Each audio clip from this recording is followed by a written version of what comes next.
2.0. Depressed pump manual isolation valve is closed. Closed. Now on the UIA, take the depressed pump power switch to off. Depressed pump power switch is off.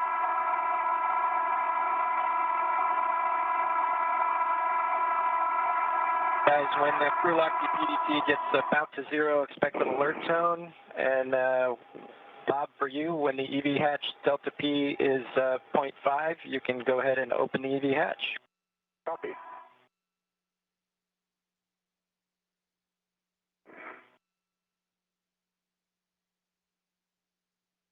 Well, that's about as much room as I can.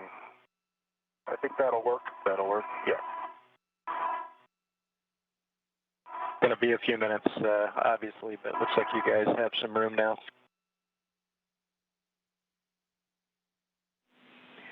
In Airlock Houston, we estimate this is going to take about 14 minutes.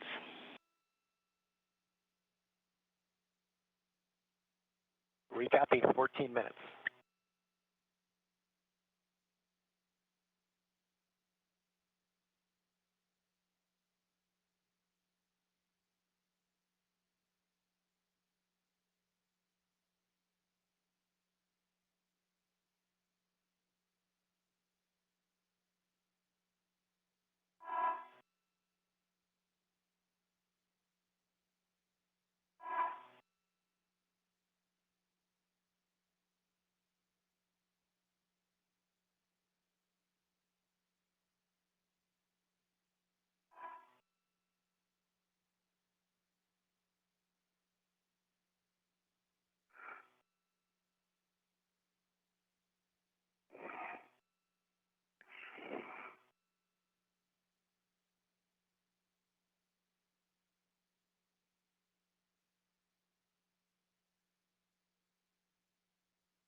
Depressurization continues in the crew lock portion of the Quest airlock.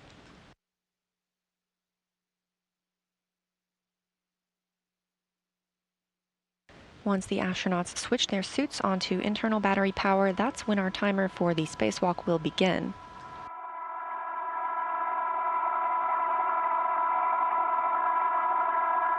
NASA astronaut Bob Behnken will be the astronaut today who opens the hatch, thermal cover, and egresses the airlock.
Here in the International Space Station Flight Control Room in Mission Control, Houston, you've got a view of the team you're hearing on the loops this morning. There in the red jacket in the center of your screen is Allison Bollinger. She's the flight director today. To her right is Anne McClain, NASA astronaut, who you've been hearing speak with the crew aboard the International Space Station as they prepare for today's spacewalk. And behind them at the EVA, which means Spacewalk console, that is Lead Spacewalk Officer Sandra Moore. Depressurization continues inside the Quest airlock aboard the International Space Station.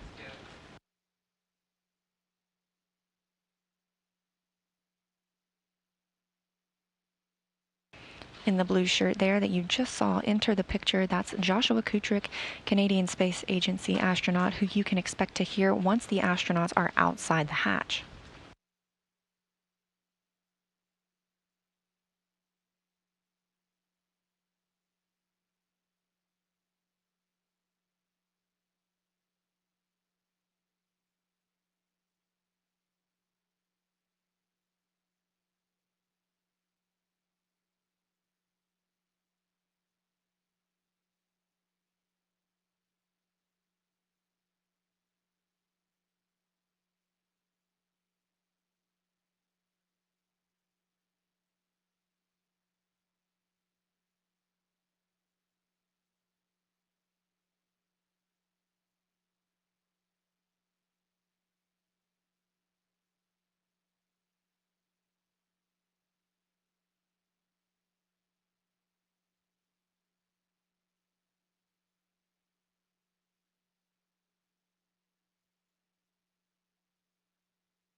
You're still showing up around 0.7 on your DCM.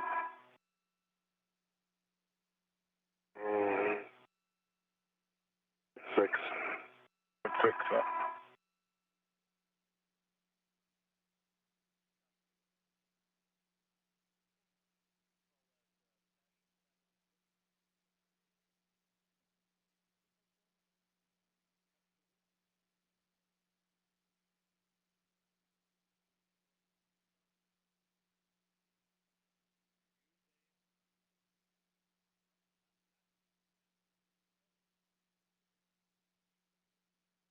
And Doug Hurley, currently in the equipment lock portion of the crew airlock. You just got a glimpse at the bottom of his socks with a special message.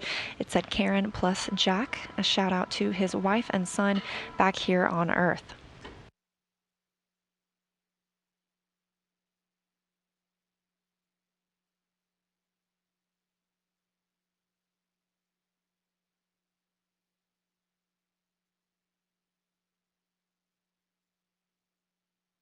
Looks like it's showing about 0.6 on the gauge now.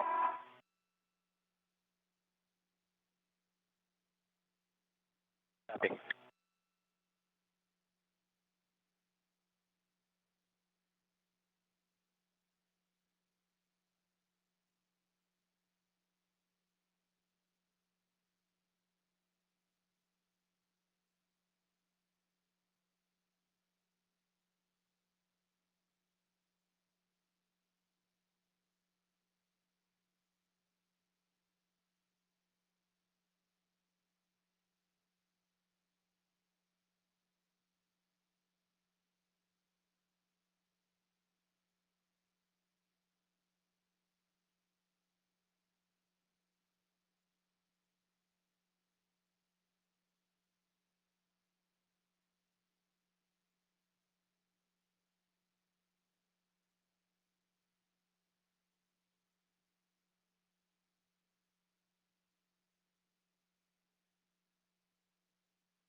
Bob, I'm showing less than 5 psi inside, so anytime you want to try it.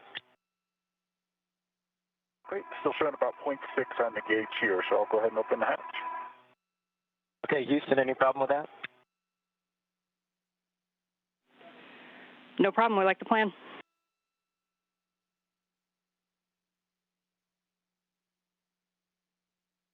Clear to open the hatch, Bob. Roger, it didn't work. And Bob Behnken now working to open the hatch out into space from the Quest airlock.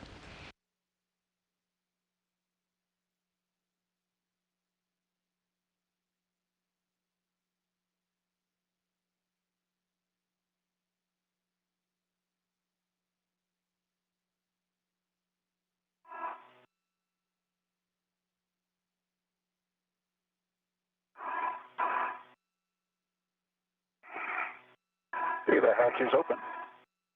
Thermal cover is also open.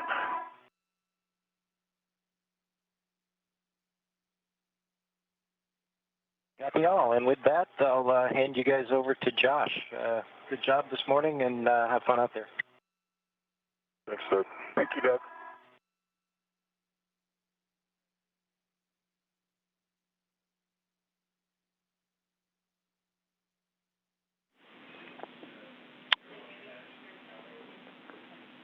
All right, Chris and Bob, it's Josh. Good morning. Good morning, Josh. Morning, Josh. We're ready to get going with the post-depress. Just want to confirm, and Doug, if you're hearing this, that step 14 emergency MPEV is closed. Complete. Copy. In that case, Bob and Chris, we're ready to switch your power switches to BAT. Please stagger the switch throws. We'll expect a warning tone. EV1 coming to BAT.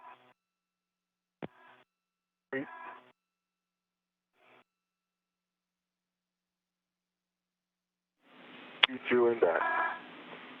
Copy. 2 suits in BAT. Both of you can just check that your display switch is functional. Display switch is functional for EV1. Display switch functional EV2. Copy. 2 times functional. Chris on the UIA will take the power switch for EVs 1 and 2 to off OFF. Check that all 4 lights show off. Power EV1 off. Power EV2 off. All 4 LEDs are off. I copy all 4 lights off.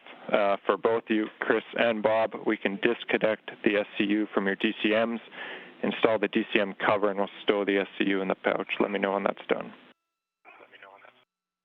Didn't work? Didn't work.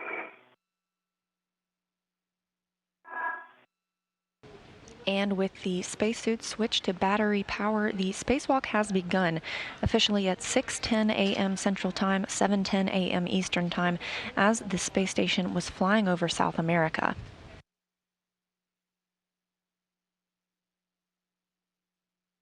The new voice you hear talking to the astronauts is Ground Divee Joshua Kutrick of the Canadian Space Agency. He'll be relaying those tasks to the crew members as they move throughout the day. EV1 SCU is in the pouch. DCM cover is in place.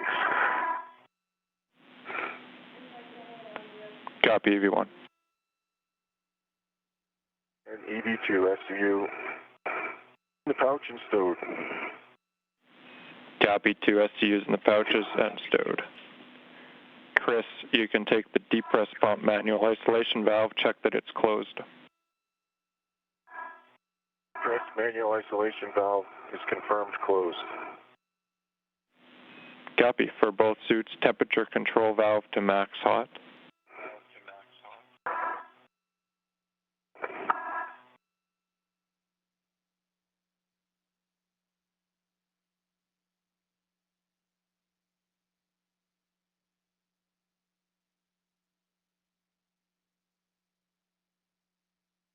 EV1 is max hot EV2. Copy. 2 times max hots. We're ready for water, so EV1 and 2, you can take your water switches to on, ON. EV1 water is on. EV2 water on. EV1 and 2, let's check the DCM is blank, bite is off. EV1 blank, bite's off. Blank, no bite, EV2. For EV1 and 2, temperature control valves as desired.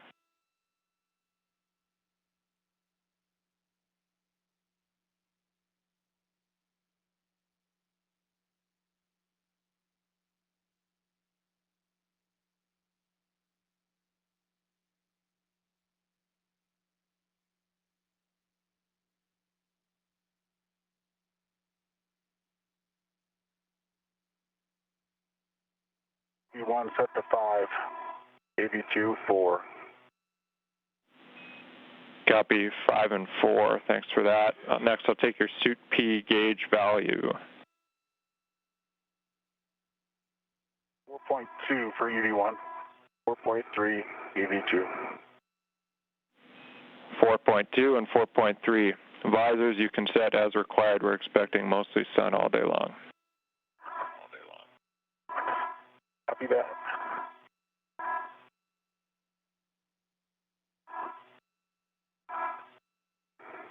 You got room, Bob?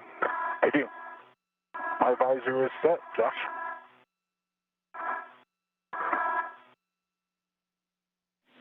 Okay, I copy visors. That completes the cue card for us. We're going to step into the procedures. Just a couple preliminaries before we head out. We'll take a baseline HAP check for EV1 and 2, and then Bob, whenever we're able to see it, we'll check the status of that right waist tether on your right side. Okay, baseline HAP for EV1. EV2, dry baseline HAP.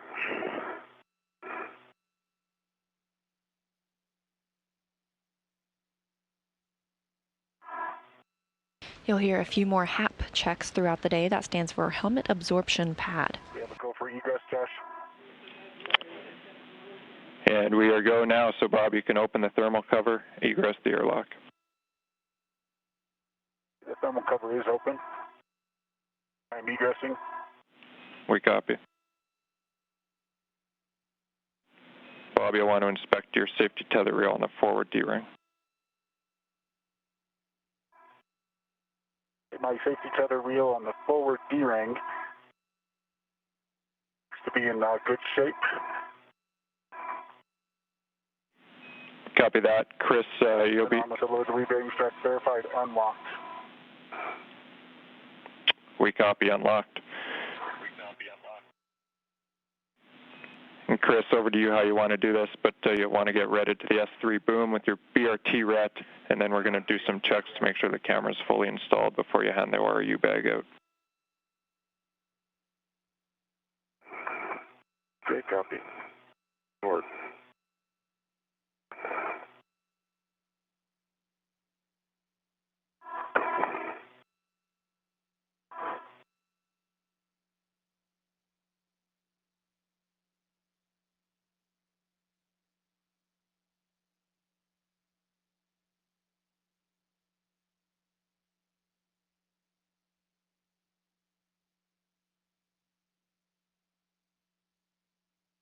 And rated with my BRT ret. The boom, releasing the airlock. And the cover ORU bag is removed. Copy, Chris. If now's a good time, we wanted to do a pull test on the camera and just check that that camera bracket is between the alignment marks with a flush lever.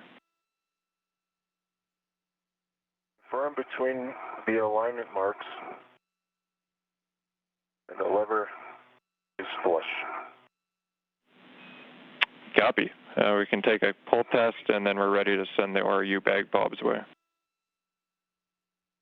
Bob has the ORU bag. The ORU bag is tethered to my BRT,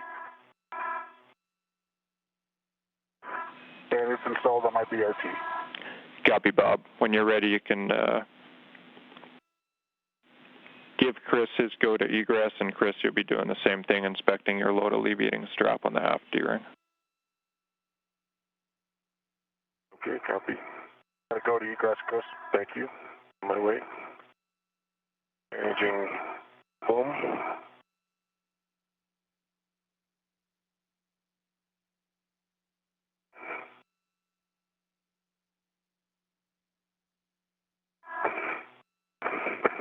And Josh, do I have a go to move my green hook to the red reel? Bob, just confirm for us you moved your yellow one already. The yellow one is closed and locked onto the green reel, and the reel is unlocked, and I do have that reel restrained. Copy, Bob. In that case, you are go using a tether to take your green hook to your red reel. Copy.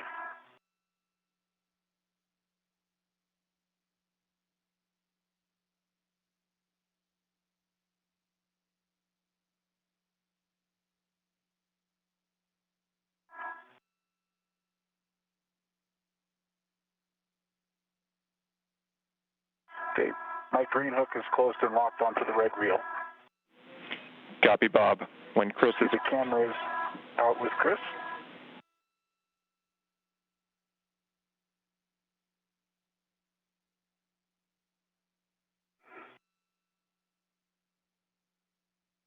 Okay, the camera's on my BRT.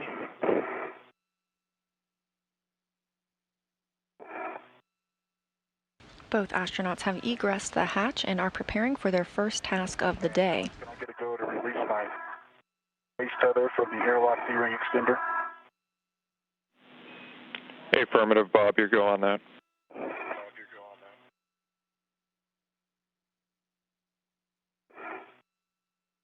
For Chris Cassidy, the first task will be to go to the S3 external wireless communications work site and install a boom there.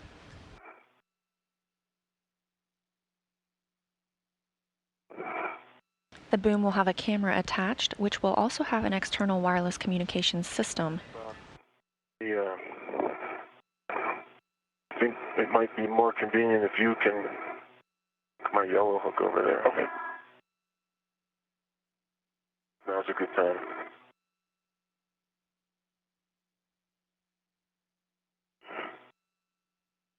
Happy with that? I am.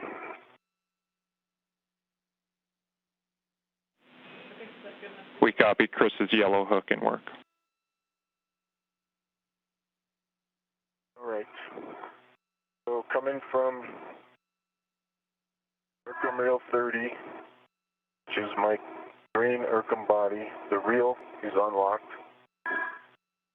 And getting ready for the green hook. My yellow anchor hook is closed and locked thanks to Bob on that green Urcum body. And that, I'm ready to green hook.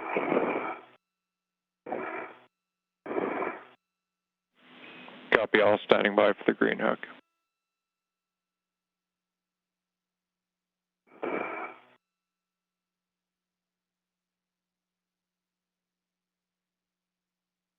Green hook is closed and locked on the red Urcum reel. Double checking again the left side load leading strap on my D-ring extender. I think I'm in a good config if you concur.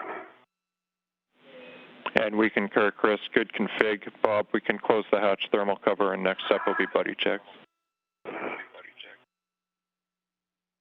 Copy that.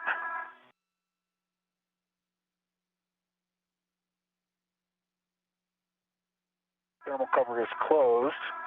I could verify, Chris, both of your mini workstation tabs are up. Okay.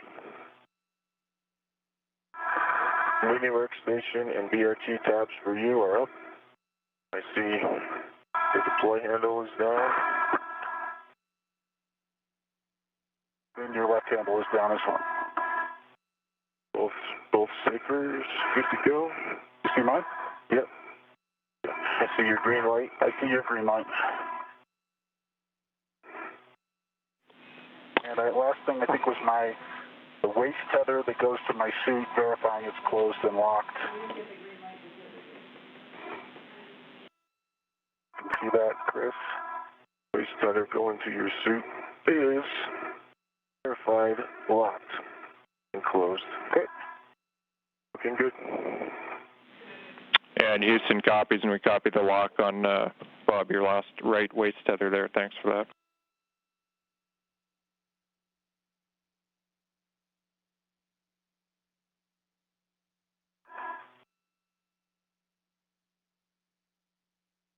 We clear to go?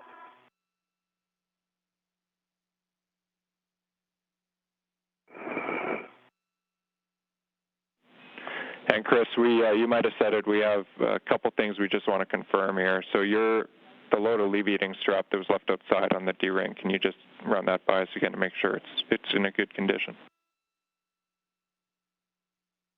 Affirmative, yes. It's complete. No red, no MOD.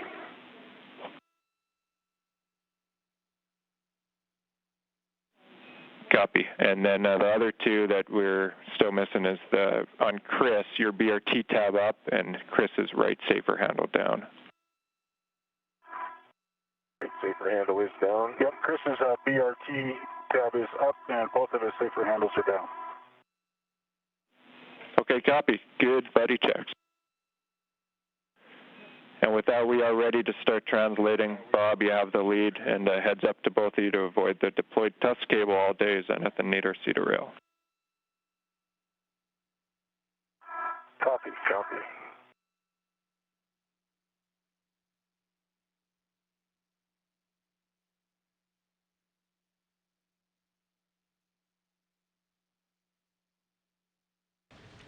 You can now see our astronauts have egressed or exited the hatch. Take your adjustables out, your fair leads out, leave the adjustables in place on the rail.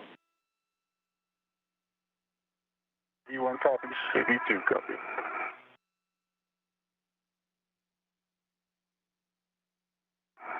We have arrived at 3410.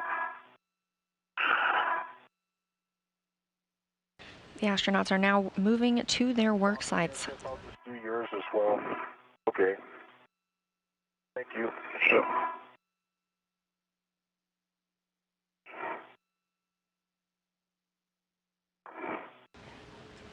Bob Behnken, or EV1, will make his way out to the S6 truss.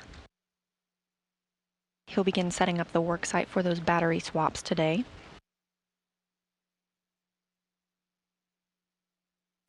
Chris Cassidy will stop at S3 for that boom install at the external wireless communications worksite before moving on to the S6 truss later on to assist with battery removal and replacement.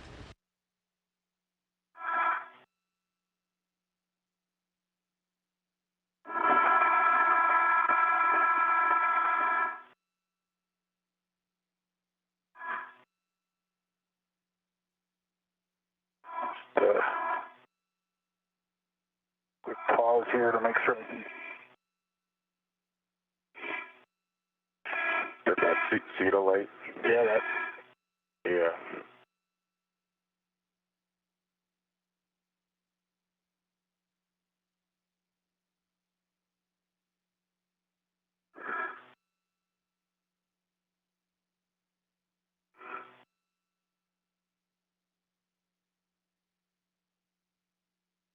Josh, both adjustables are remaining on the seat spur, and I'm headed on up to the forward face. Copy, Bob. We concur. Show you heading out. Just give me a call with your gauntlets down prior to crossing the Sarge. Copy. And Chris, as you follow, your next pause will be at the anchor hooks for an inspection. Copy that. Getting the first view from a helmet camera today. This is the helmet camera of NASA astronaut Chris Cassidy, currently the commander of the International Space Station. It has the number 18 in the bottom right-hand corner, and that's how you'll be able to designate his view from NASA astronaut Bob Behnken, whose view will have the number 20.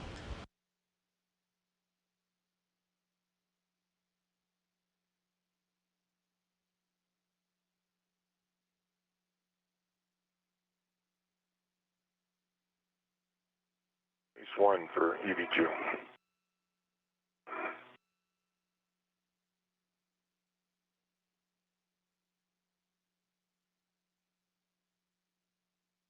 And Josh, I had to pause to clear my safety tether. It was hung up on some MOI.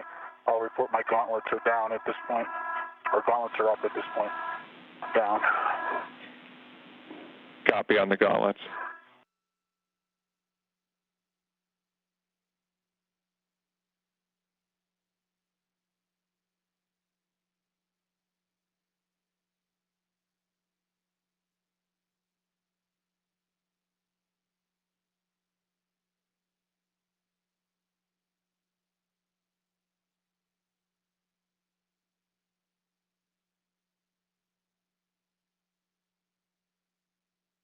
this view from the helmet camera of Bob Behnken. You can see that number 20 in the right-hand corner.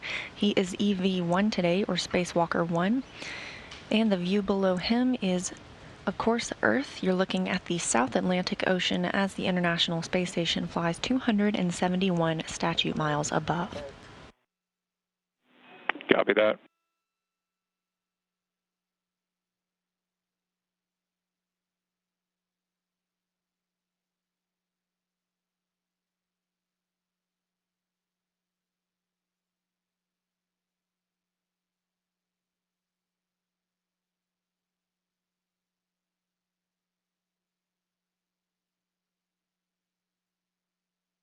Passing under the MT. Copy, Bob.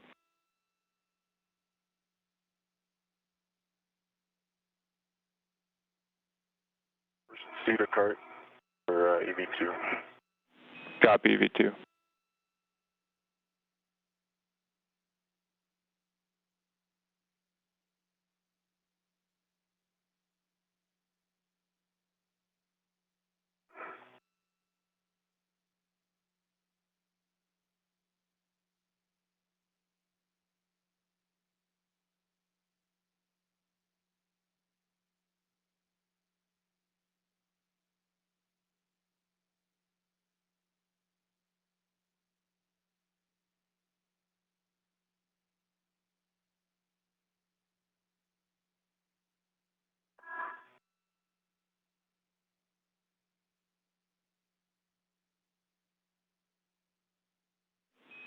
Bob, we see you crossing over. The brakes are on, so when you do get to the EP, you'll go go to proceed onto it. Just want to remind you of the no touch points are the wheels, grapple shafts, and curved coupling. Copy that. Thank you. Go to climb onto the EP. Affirmative. We'll be stowing the bag, and we want to keep the movement nice and slow out there, less than half a feet per second. Let any motion dampen out. Copy. Okay, Josh, I am at the anchor points. My anchor point on 3061 is closed and locked. Double checking my reels, both unlocked. Reel. We copy, Chris, and we'll take Bob's. Bob's.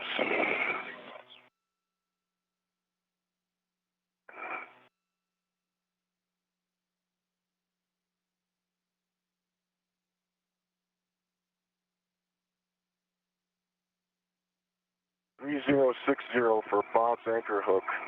He has a closed and locked anchor hook. It's looking good. I'm ducking under. Copy, Chris. Those are good hooks. You can proceed to continue nadir and aft around the Sarge. Copy, Josh, inward. And Chris, as you do approach your WIF 36 there, we want to remind you to be careful with the handrail on that boom. We want to avoid imparting kick loads to it as we work with it. Okay, copy.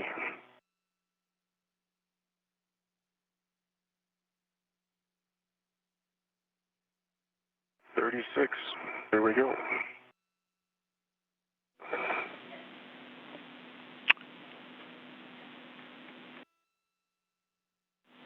Chris, we'll let you get sorted there, but once you're ready, we're ready for that install into WIF 36, aligning the single black lines. All right, Josh, it'll be a minute. Like you said, get myself sorted.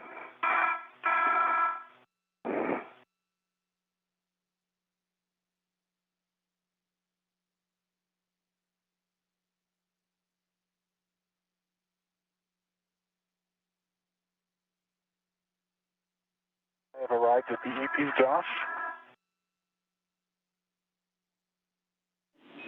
We see you, Bob. Your handrail will be 7328 for that bag stowage beside battery F. Copy, 7328. Good words.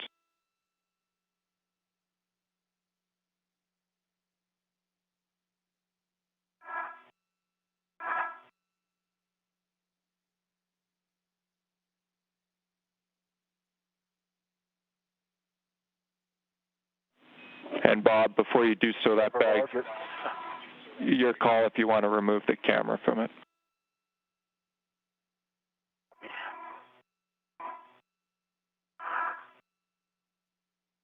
I've arrived at 7328. Roger.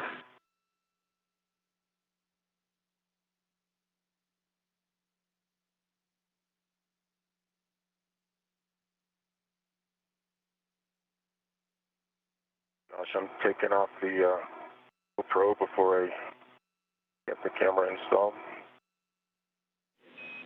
Copy, Chris.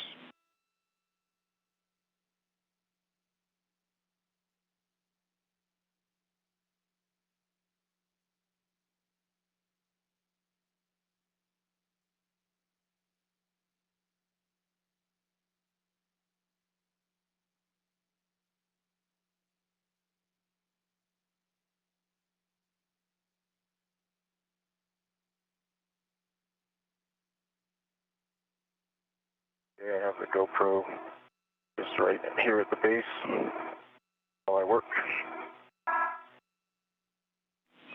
Copy, Chris. We see it. Copy, Chris. We see it.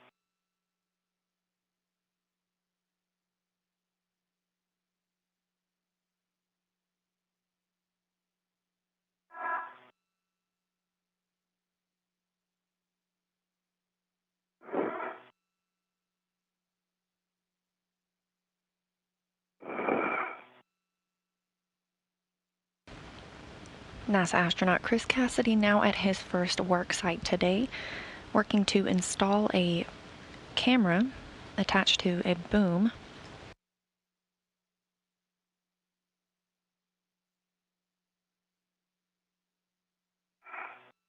Okay, black lines aligned. Camera is pointing towards Earth.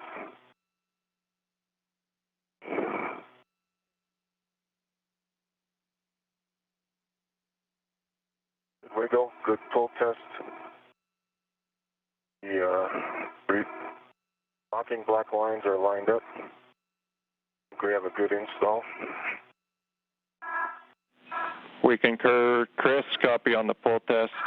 We're going after the power cable next. That's what W4193. You're okay, Josh. I'll release my T-ret. Affirmative. Copy.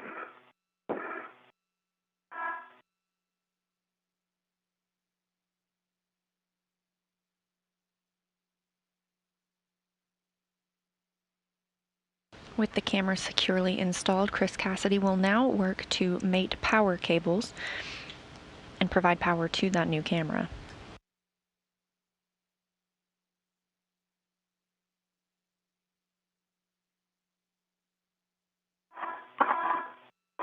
Okay, Josh, one more time for the number of the power cable. And for Chris, we're looking for power cable W4193. That's the P1 end, and we can retrieve it from the handrail where it's stowed on 3049. Okay, I have it in my hand. Roger that. Next, we're going to want a ret to the power cable adjustable that should be on it. It's complete. Copy. In that case, you can use that new config, the mini workstation ret and adjustable on the end of that ret to retrieve the cap from the S3 power cable.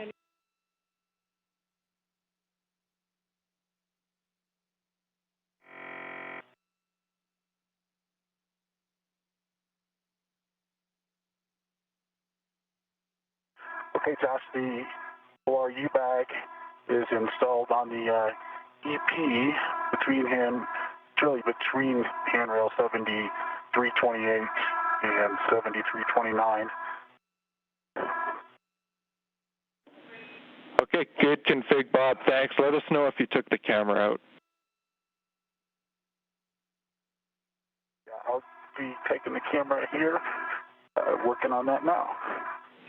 Copy. Josh, would you like this cap removed on the P1 end? And Chris, yeah, we got cut off on the handover, but we want to take the cap off and put it onto that adjustable end, the adjustable that's connected to your mini workstation, Red.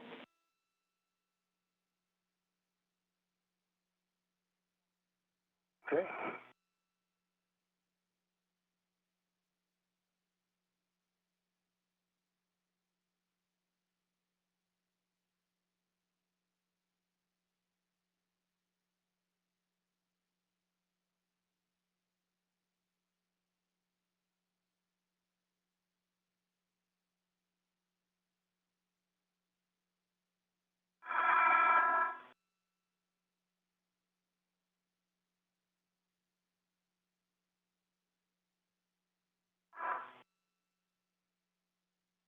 That's removed.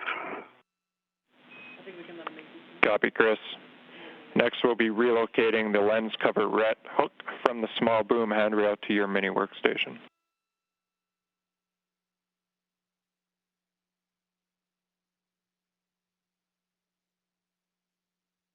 It's complete. Copy. In that case, we're ready to release the 2 quarter-turn fasteners on the lens cover assembly. We're going to take it off, stow it with the caps behind your T-bar. And just a heads up here that we want to avoid contact with the high-def camera quartz antenna apertures, window and shroud.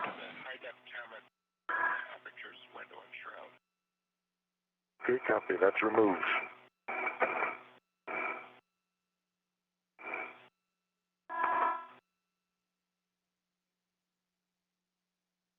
Ready for the next step, Josh.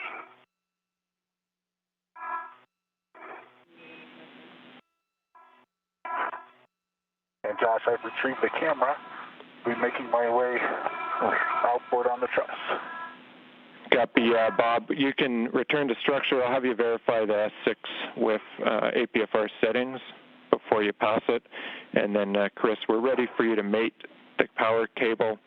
We are talking a little bit about met rates here, and we might have a rest coming up, but we'd like to finish this task first. So, Chris, your go to mate power cable 4193 to the J1 port on the camera.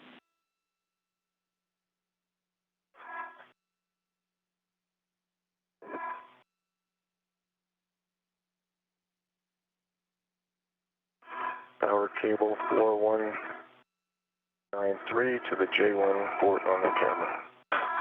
Good words, Chris, with a reminder to not check the safety tether not trapped behind it. AMI band is good. No safety tether trap. Copy all.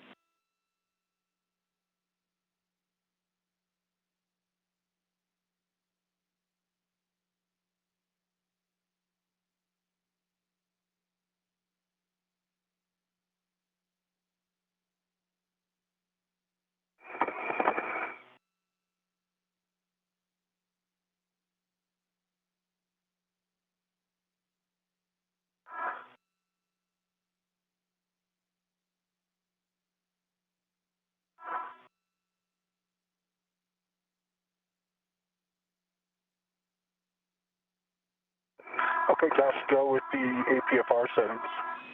So, Bob, we'd like to see 6 India, India, Fox 12.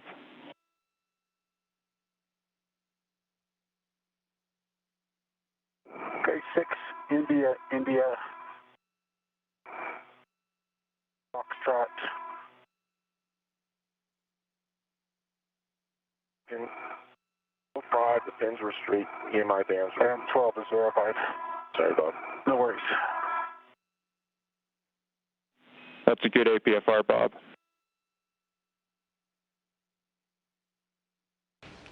NASA astronaut Bob Behnken is currently setting up the APFR, or Articulating Portable Foot Restraint. So, Bob, we'll show you continuing to...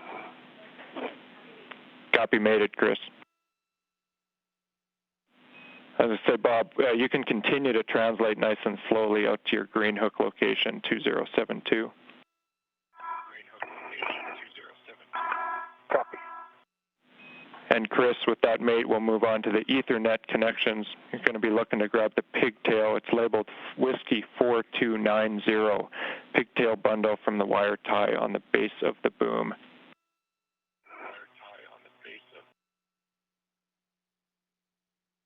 Okay, copy.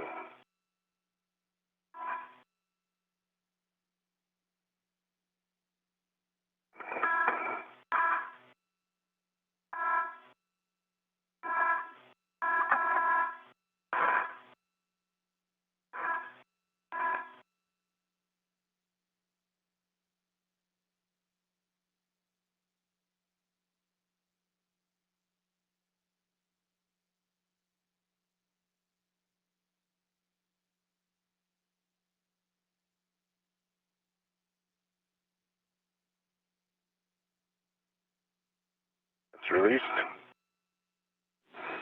Copy, Chris. You'll be taking it inboard towards the Ethernet cable that's stowed on 3049. All right. Cap coming off of that. Affirmative. That cap can go on to the other end of the adjustable. Roger, cap removed.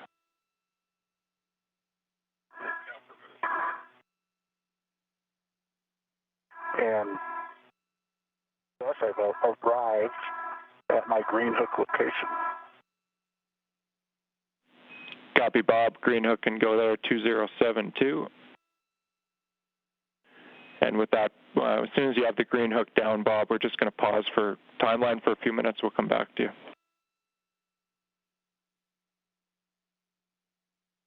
Okay. Chris. Far, EMI bands intact. Pins are straight. Ready to mate on your go. Copy. We are go for that mate. It should be W4294 mating to 4290. 4290.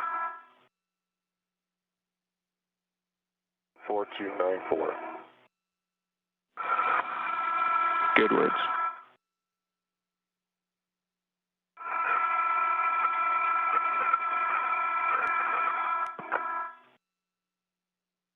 Locked over center. Copy over center. All right. I think it's time to tidy up these lines. Affirmative.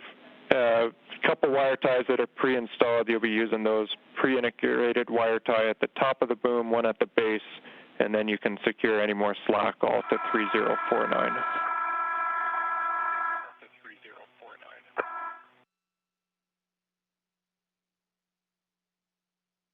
Copy that.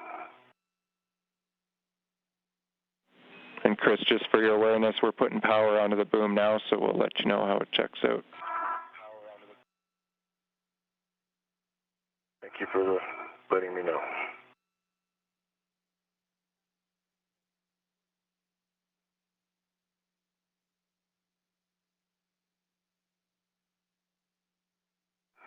Josh, with the instructions to keep the lines on opposite side of the boom for EMI purposes, I'm going to need to use long wire tie. Pre-installed short one doesn't reach all the way around. And Chris, we copy you using an additional long wire tie. Further words from here, if it helps, is that we just need the separation width equivalent to the handrail. So opposite sides of the boom would do, but opposite sides of the handrail would also suffice. Okay, so that's different than the pre-brief. That helps a lot, thank you. Copy. It's, I mean, the detail here that I'm hearing is that if we have an inch between the two cables, we'll be good on EMI.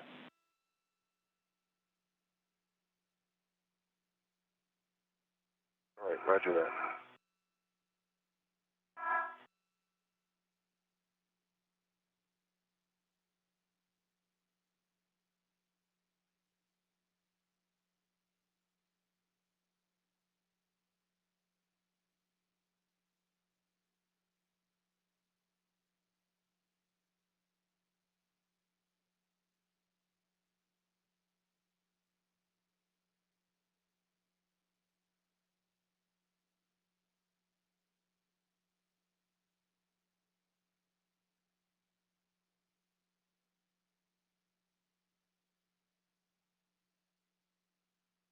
NASA's Chris Cassidy is now securing those cables with wire ties to the International Space Station. He has just installed an HD camera pointing down at the Earth. Okay, Josh, I've arrived at the crew lock bag and can pause here if that's what y'all are thinking. Copy that, Bob. Continue to pause there at the crew lock bag, and we'll come back to you when we're ready.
Bob, the ORU bag's up on the pallet, and you're at the rock? Correct. The ORU bag is up on the pallet on the EP. I have the camera, and I am pausing at the crew lock bag. All right, I'm putting up cables. Everything's connected, just doing wire ties and stuff. Copy. We copy, and just with a bit of the big picture, Chris, after these cables are tidied up and down, we anticipate taking a little bit of a break here for you as well, and then Bob will probably get you moving momentarily once we show good data.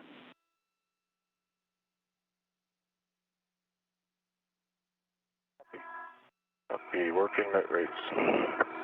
Hey, firm, but no worries, we're just over 40 minutes in, so doing well on time.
And Bob, an update on the pause.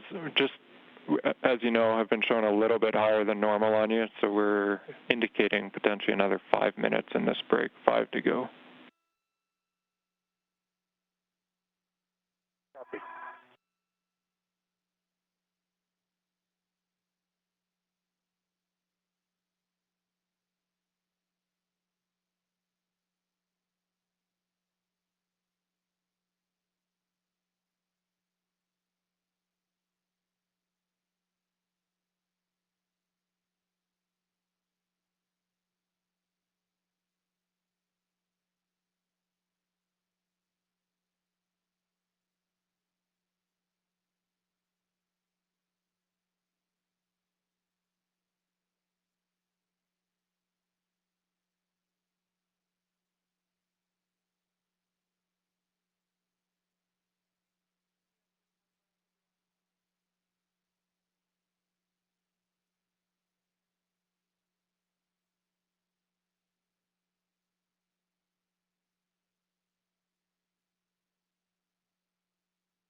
I'm going to use one short wire tie from my main workstation.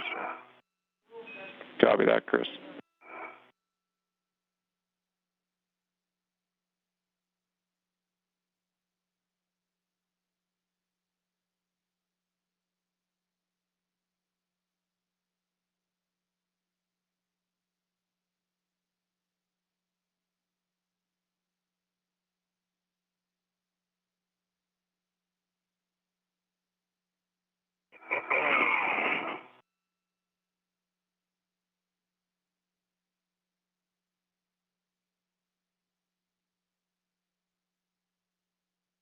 NASA astronaut Chris Cassidy continues to route and wire tie these cables for the newly installed HD camera on the outside of the International Space Station.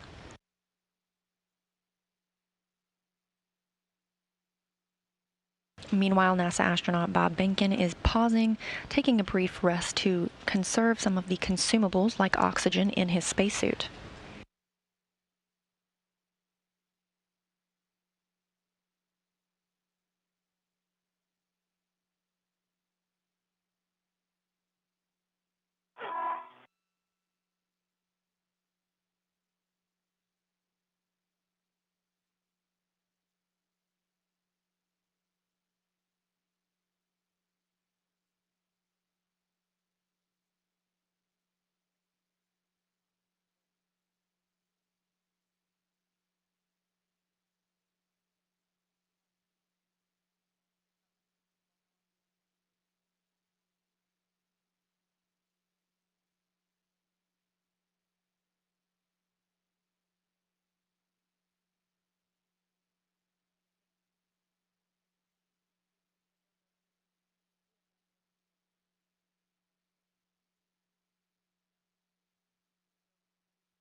All right, Chris, as you finish up those wire ties, the data here is showing about a 3-minute wait, 3-minute pause for you when you're done.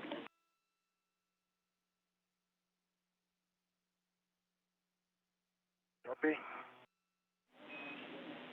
And as you pause, that might be a good time to kind of just move your head around as able and give us a WVS scan of the worksite. You betcha. And Bob, we're back with you and we're ready to pick up again. We are on timeline, so if you're ready, we can get going with the setup.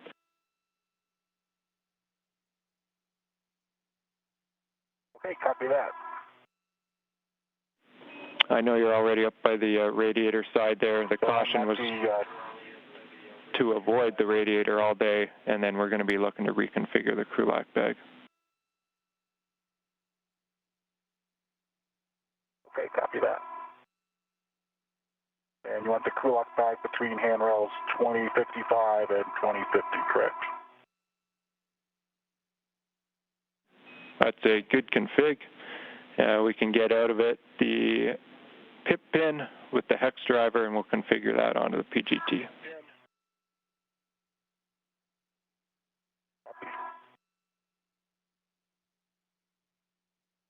Bob Behnken is back to work as Chris Cassidy completes his first task.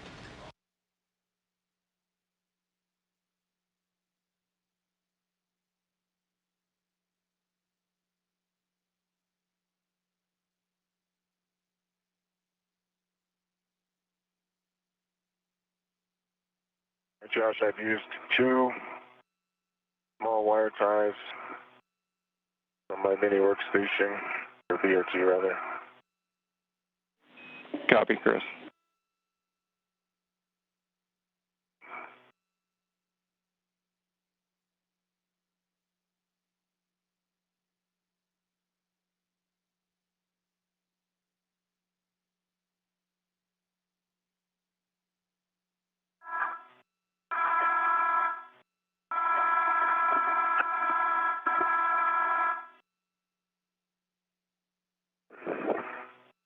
From Bob Behnken's helmet camera, you can see some of the tools that they'll be using today.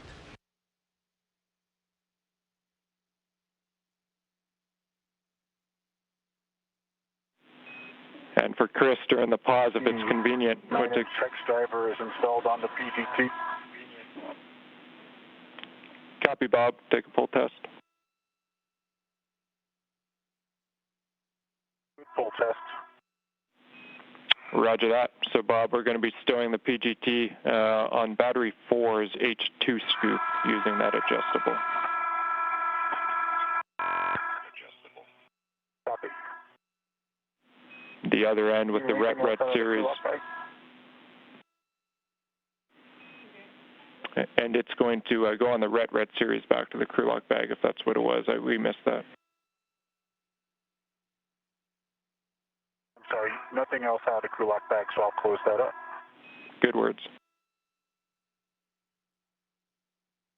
The first of those tools that we'll see used today, which you just watched Bob Behnken configure. Club hop and gauntlet check here during your pause.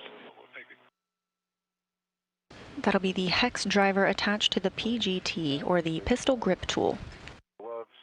I have the small piece of RTV, the base of my left index finger, and that's missing, and that was baseline glove check too. So it's the same as Equus. Copy, Chris.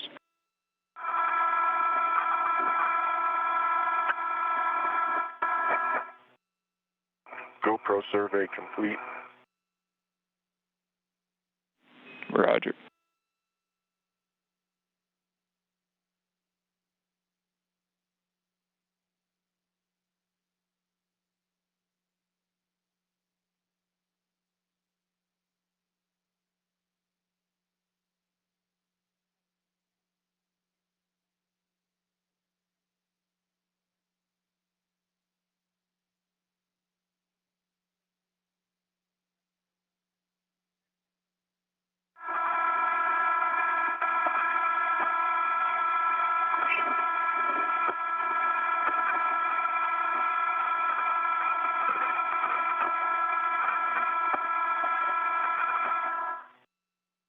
Bob, I'm in my 3-minute rest here.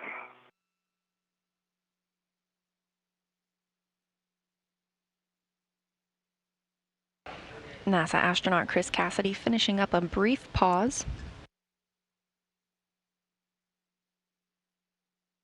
Also preparing to get back to work and head out to the same workstation as Bob Behnken.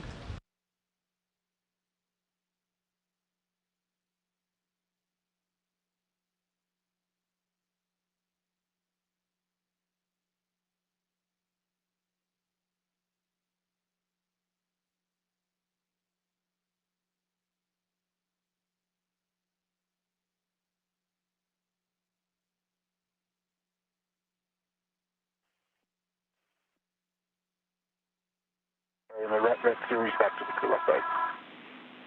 And Bob, we copy PGT configured for Chris. We just lost you there on the handover, but your rest is complete. We're go for you to translate out towards your green hook location. 2 reminders, pick up the GoPro and check the gauntlets. Gauntlets are in place. GoPro in work. Roger, Chris.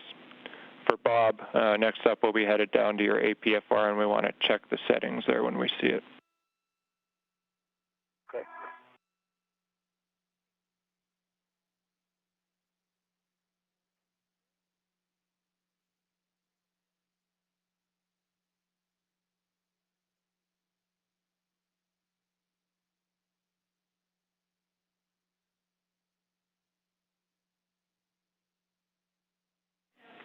And guys, big picture on the day, we're 55 minutes in, right on timeline at the 6:45, working towards a 6:45 PET right now with MEDOX the limiting factor.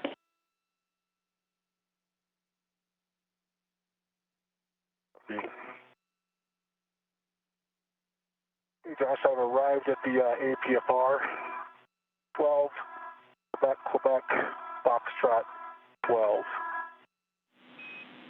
Copy, Bob. That's a good APFR config, and now we'll take a glove, hop, and gauntlet. My hop is dry, baseline. My gauntlets are still up. And for my gloves, On my left hand, the only thing that's not there is a piece of RTD that was removed IVA during the suit-up process. Other than that, they look in the same condition as egress on the left side. Okay, copy, Bob. Good words on your checks. The right side. The right side, it's also in good shape, same as baseline. Copy, baseline. Bob, we're ready to get going with the APFR. Wanted to remind you not to impart loads into any microsquares once torque is broken. Okay, copy. No loads into the microsquares after torque is broken. Good words. So, quick inventory. We're ready. Quick inventory. I've got the red with the camera lens cover, adjustable with 2 caps, and the GoPro with its smart end effector, and I picked up the BLT adjustable that I was using from the airline.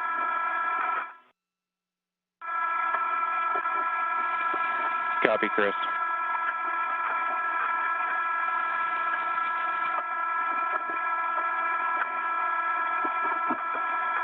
Bob's anchor hook is still locked. My anchor hook is still locked. And outboard of the Sarge now. Copy, Chris.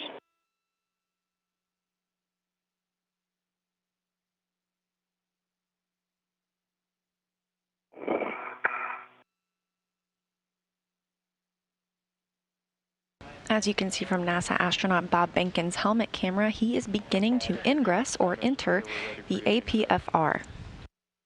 That's the articulating portable foot restraint, and it gives the astronauts a secure place to work from.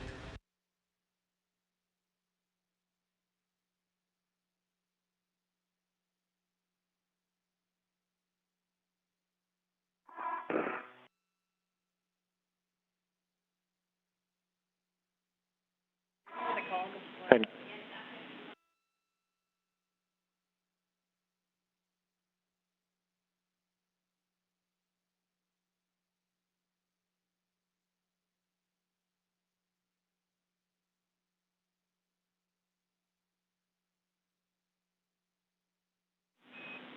Chris, as you head out towards closer to the pallet, if you wanted to, this is where we'd show you dropping off those caps and lens cover in the bag. Very burdensome, but it would be better, but I just want to check with Bob on the timing.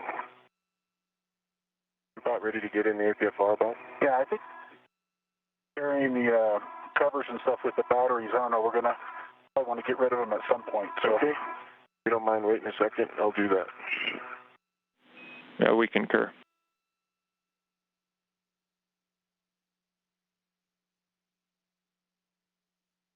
And, gosh, small lesson learned from the last EVA was I think it's slightly better to have my green hook more inboard. If you guys are okay, I'm going to do 050 my green hook. Copy, Chris. We have no worries with that. On his way out to meet Bob Behnken, Chris Cassidy is stowing the lens cover and some other caps. A reminder for Chris, as you do work with the tethers, we want them, both safety tethers, routed zenith of the FRGF.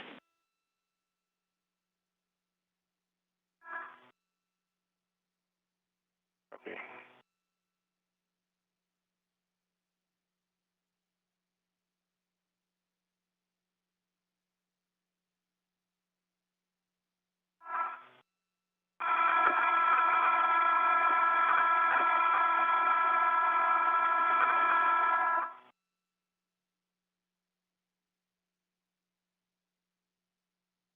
Once Chris Cassidy meets up with Bob Behnken, They will remove battery 1, a nickel hydrogen battery, from the integrated electronics assembly and move it to the external pallet in slot Z. Yellow anchor hook is locked. Copy, 2015.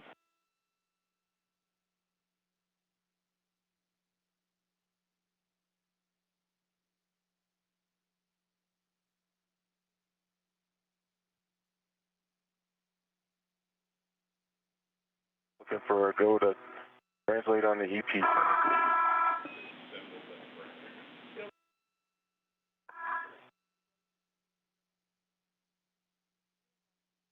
Your go, Chris. Copy.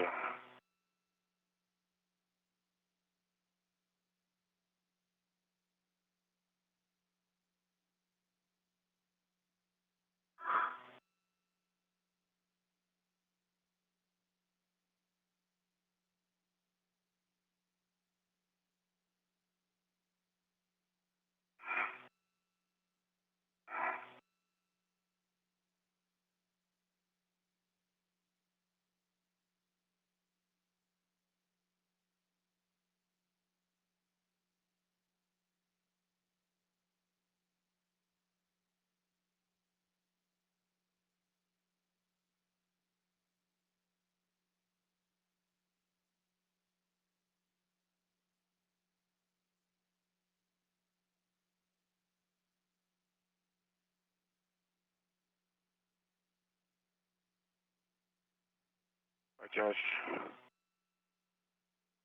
here in the bag area, and I'll be working on that stuff in the bag. Copy and concur.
If you're watching online, you can use the hashtag AskNASA on Twitter to submit your questions today, and they might just be answered on air.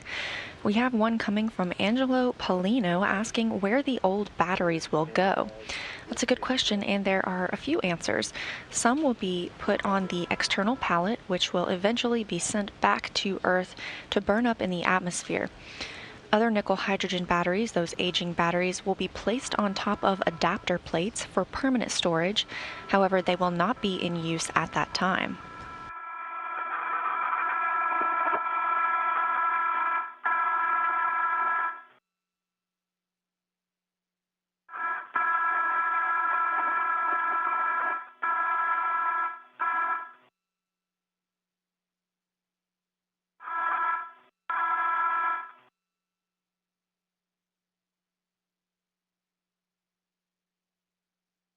Adjustable chute cap and a net are Copy that. in the bag. Copy that. We check.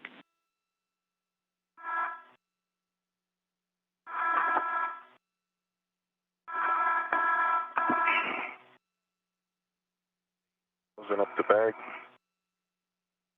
I hope I got it in the right nest for you. Yeah.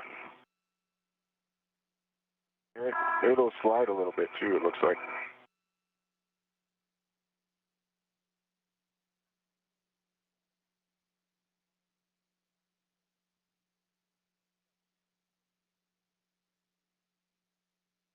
All right, flag ops complete.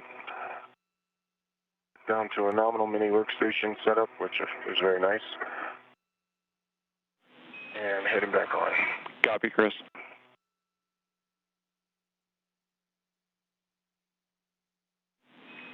So Bob, as Chris makes his way over, we can check the tethers are clear, your ingress aid's stowed, and I can take the battery serial number at this time.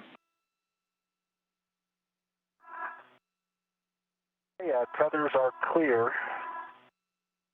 The ingress aid is stowed, and the battery looks like 0086.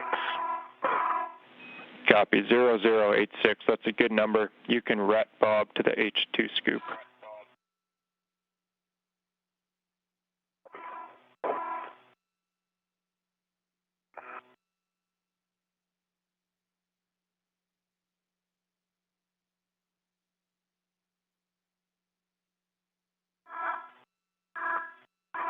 You'll also hear the term RET quite frequently today. That stands for Retractable Equipment Tether. Our astronauts are always tethered to a point on the space station. Additionally, any of the tools you see floating around are tethered to the inside of their bag.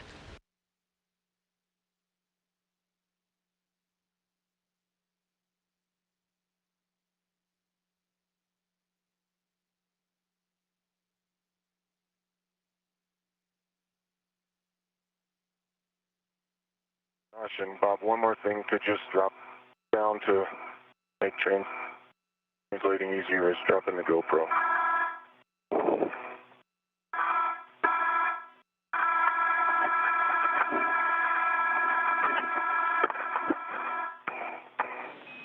And Chris, I copy on the GoPro.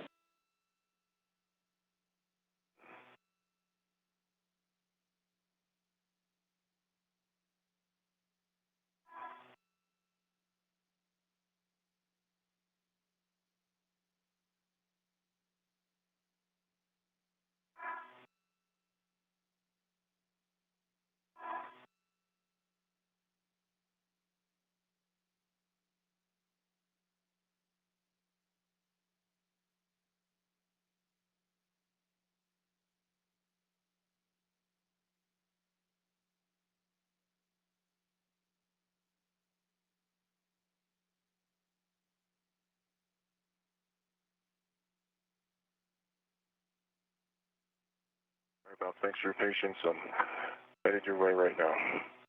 No worries.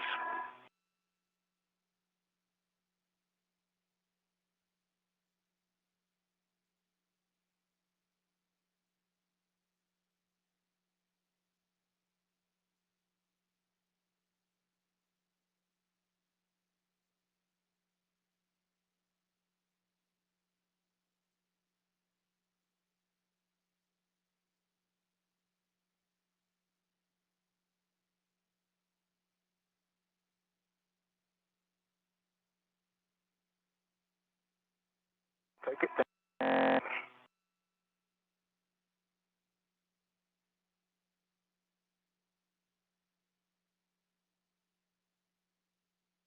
Before our astronauts get started on that battery work, just a reminder of the initial configuration.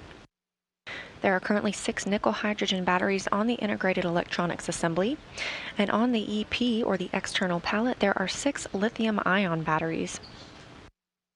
There are also 6 adapter plates under those batteries to keep them warm, and 3 empty slots. By the end of today's spacewalk, we will see 5 nickel hydrogen batteries removed and replaced with 3 lithium-ion batteries and 2 adapter plates. Bit of a long blockage there, but we're back with you now. I see the PGT and we're ready. Your settings are Alpha 7, counter 2. Alpha 7, counter 2 is set. Copy. We want to confirm socket tape line flush on the H1 scoop, and then you'll be go to turn to release. We expect 8 turns. Socket tape line is flush.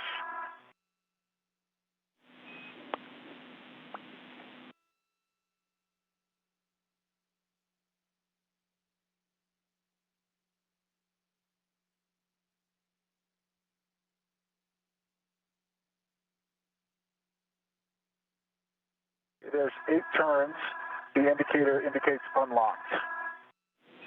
Copy 8 turns with an unlocked indicator. We'll move over to H2 looking for the same thing, tape line flush.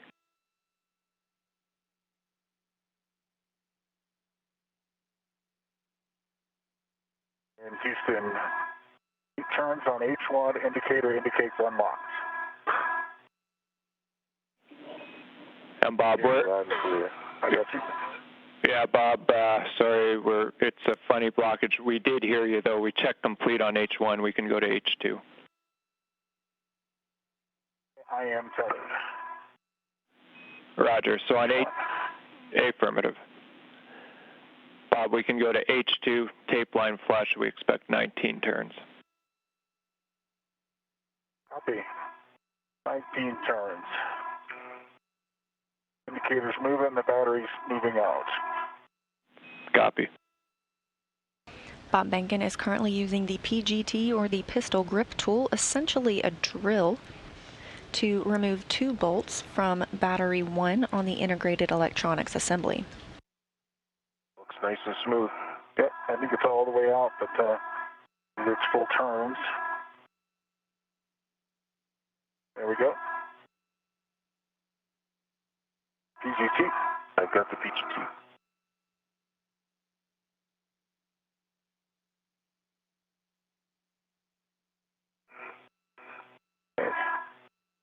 Battery is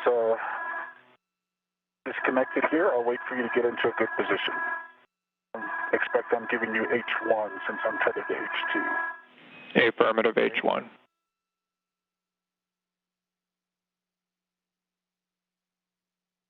And the first battery is released. Behnken will pass it to Cassidy, and they'll work together to move it to the external pallet. I think you can reach. I'm ready. Copy.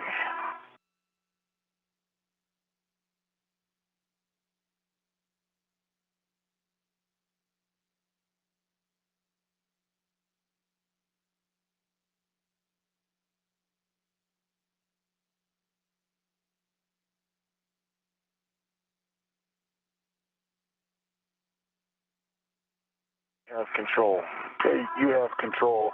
I need to do a rest probably, huh? Yeah, I think so. I still have control. You have control. Ready? Control. And verify that, Josh. We're going to do a tether swap so that Chris has the tether. Copy, Chris taking the tether. You've got the battery and the tether. I've got the battery and the tether. Giving you a little room. And egressing.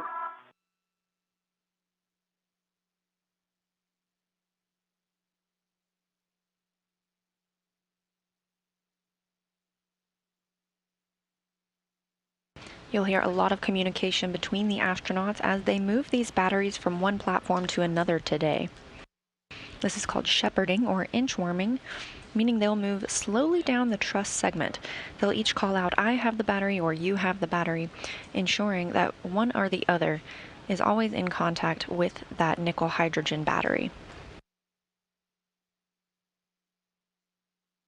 Are you an extremist there?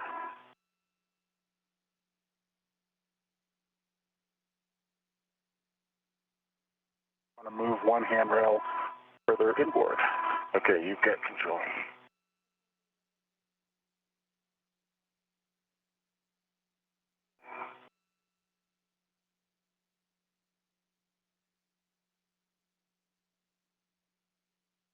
I have control. You have control of the battery. From Bob Behnken's helmet camera, you could see NASA astronaut Chris Cassidy, EV2, with no stripes on his spacesuit, moving one handrail at a time to bring that battery to its permanent home on the external pallet.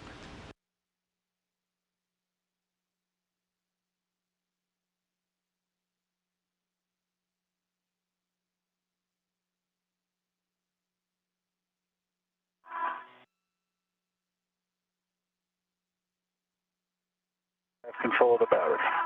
Have control.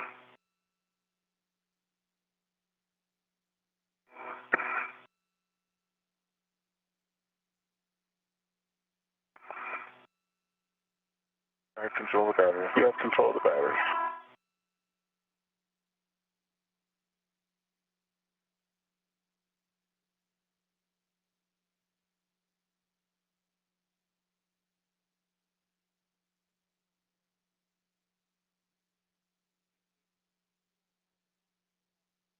I have control of the battery. You have control of the battery.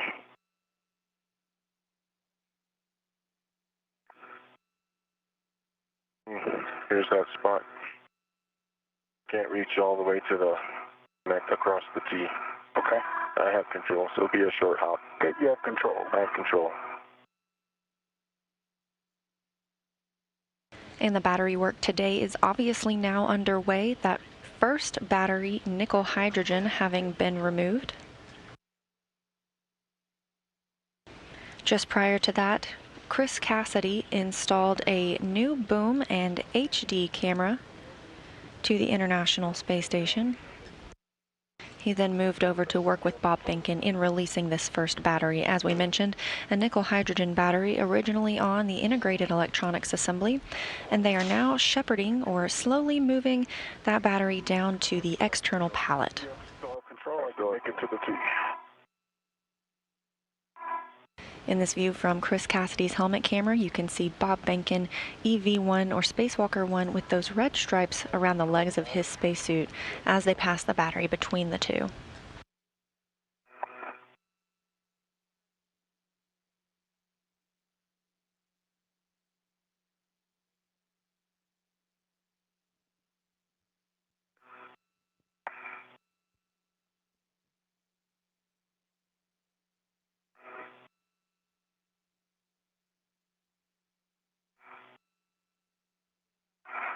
I have control of the battery. You have control of the battery.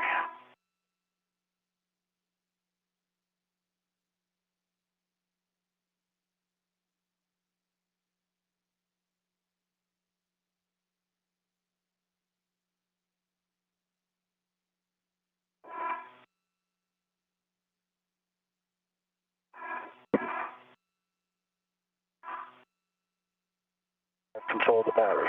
You have control of the battery. It's not in my head yet where your happy zone is. I guess it's right in here. Yeah, it's right in there. Maybe at least local to that one you just tethered to. Mm-hmm. I have control of the battery. You have control of the battery.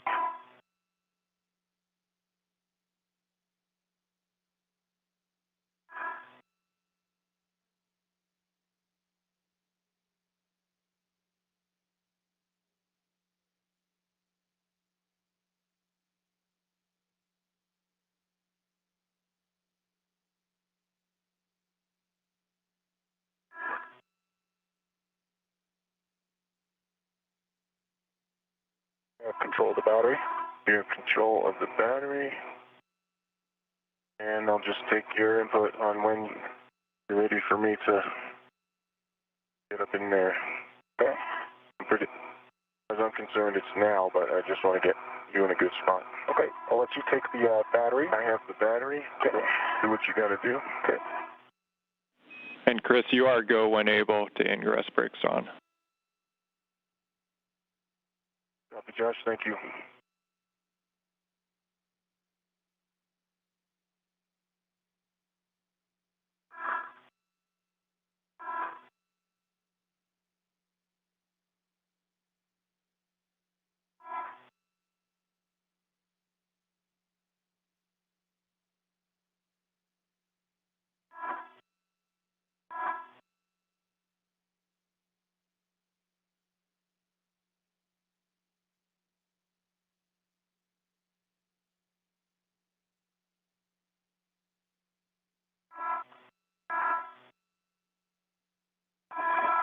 I have the battery. And you want to wreck? Yeah, good idea. You still have the battery? I still have the battery. I have control of the battery.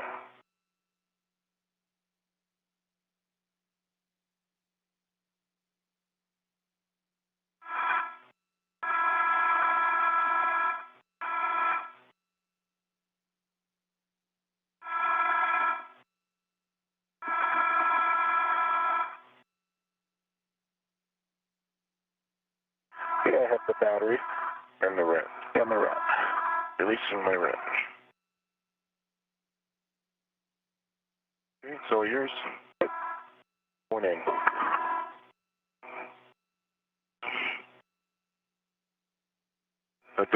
Doug, Chris, radio check. Unclear, how many? Loud and clear.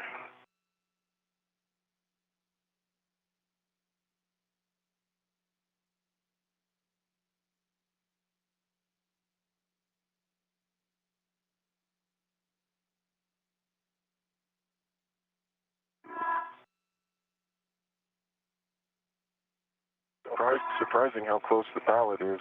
Yeah. You still have a waist tether down onto the structure? It wouldn't be an NDL run or TVA without doing that.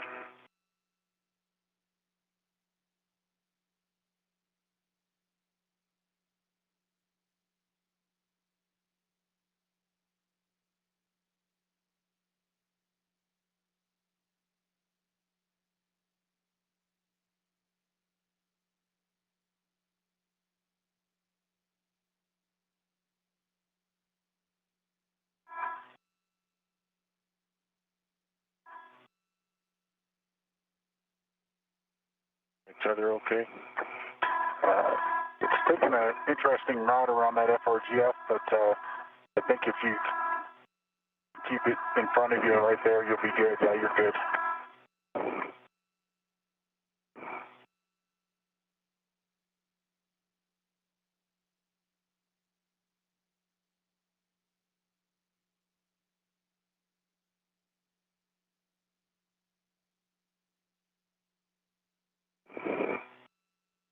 Okay, I'm in, preparing my rat.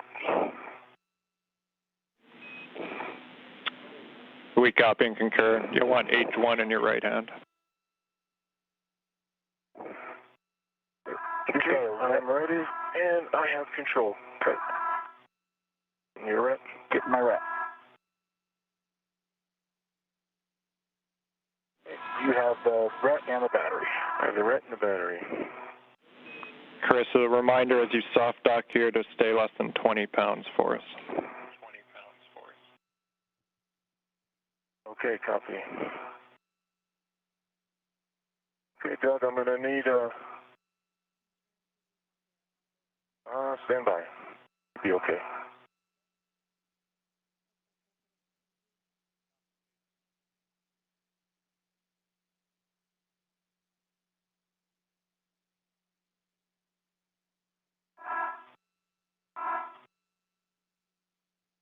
And from Bob Behnken's helmet camera, a great view of NASA astronaut Chris Cassidy as he begins to place that battery, that nickel hydrogen battery, into the external pallet. I believe it's soft docked.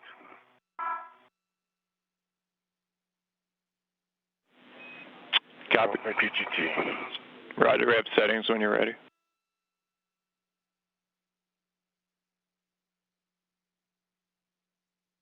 Okay, I'm ready.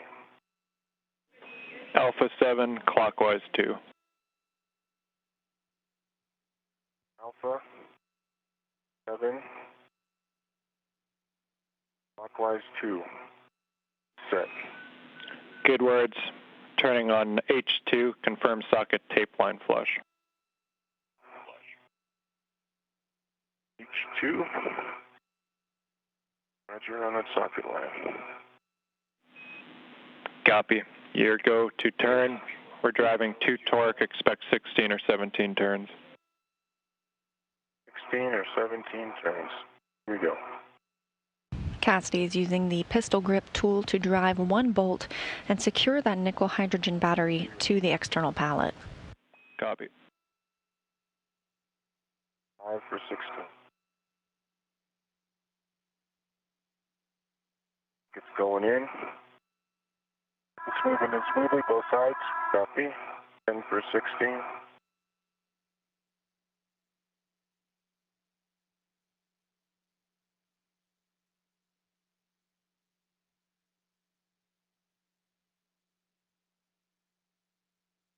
.9 turns, 9.3 foot-pounds green light. They're locking indicator is all the way locked. I copy 16.9, 9.3, green light and locked. That's a good install. You can stow the PGT, and next we need a glove, hap, and gauntlet check from each. Yeah, have a look down here, Chris.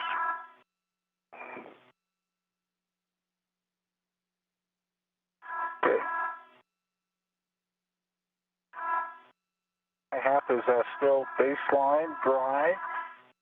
My gauntlets are still up. My left glove is in good shape. There's an additional patch of RGB only that has got a little bit of a appeal to it on the left index finger. On the right hand, the pristine, just like it was when we came out. Copy, Bob. And for EV2, dry hap gauntlets in place. Right glove, no changes. Left glove, perhaps a quarter of an inch more RTV flap on the same left-hand base index finger.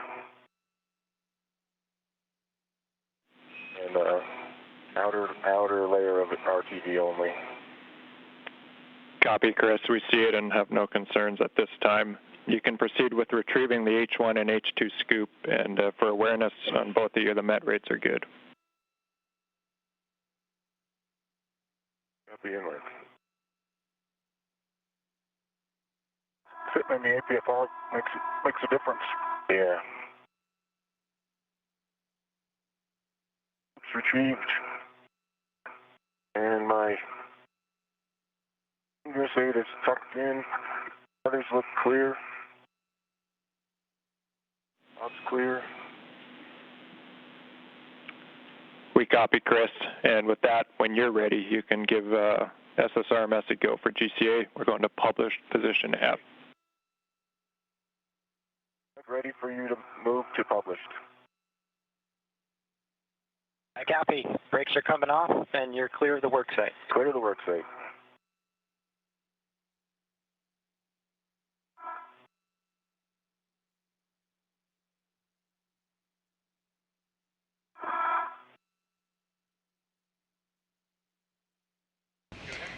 And with that, the first nickel hydrogen battery of the day has been removed from its place on the integrated electronics assembly and to its new home on the external pallet. And here comes motion, Chris. The pallet will be traveling left. Copy that. You're also hearing the voice of NASA astronaut Doug Hurley, who's currently inside the space station.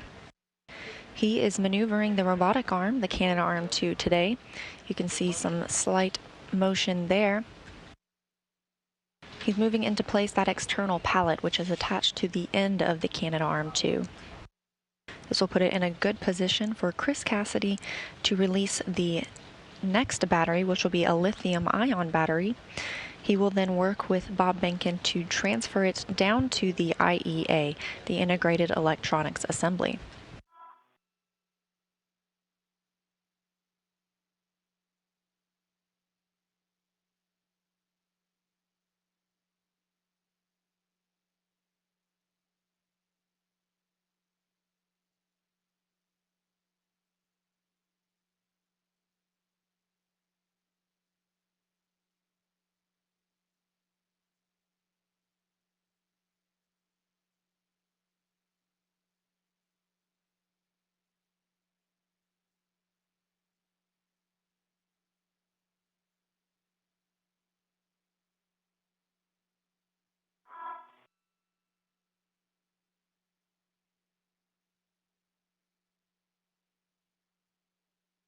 Okay, Chris, that's to the published work site Foxtrot. Okay. Let me know if you need any other maneuvering. That works for me. You can send the GCA. GCA complete.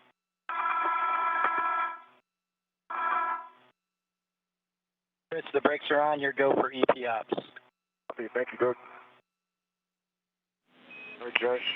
Good direction. And Chris, we copy, brakes are on. You can install those scoops both at a clocking of 9, and one should still be readied to you. Clocking of 9, which is straight down in my local world. Concur.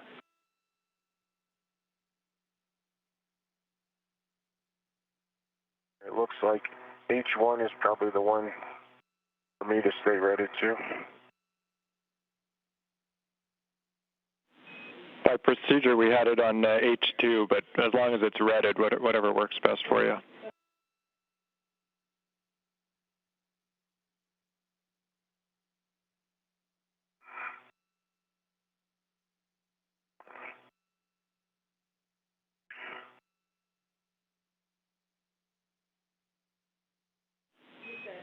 And Chris, when you're ready, we'll take the serial number. 270027. Copy 27, good number. I think I'm going to hold on to this one, Bob, and then swing it under, and you'll get this side. Sounds good. We're good with that plan. PGT settings when you're ready.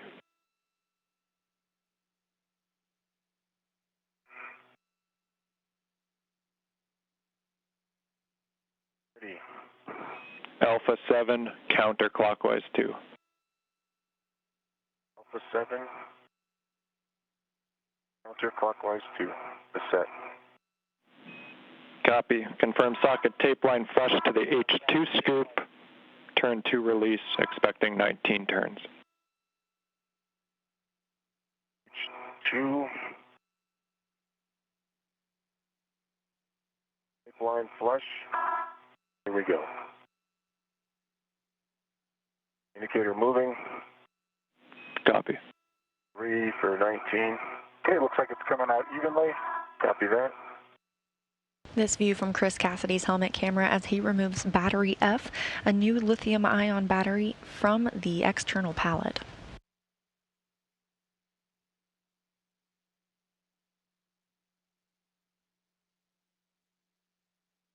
And this view from Bob Behnken's helmet camera, waiting nearby to receive that battery to help shepherd it down to the IEA, the Integrated Electronics Assembly, for installation in slot 1.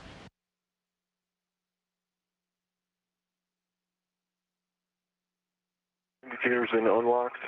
It hopped up on the bolt shoulder 2 times, and I'm ready to take it out. We concur, good release.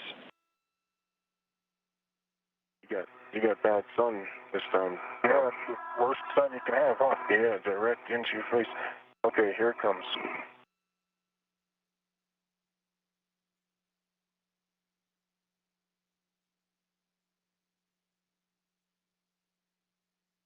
And I'm going to ret to it, correct? Affirmative, we show a ret swap here. Bob, you taking H1 scoop. Okay, I am retted, and I have control of the battery. Control. Thank you. My ret's off. Coming out. Okay.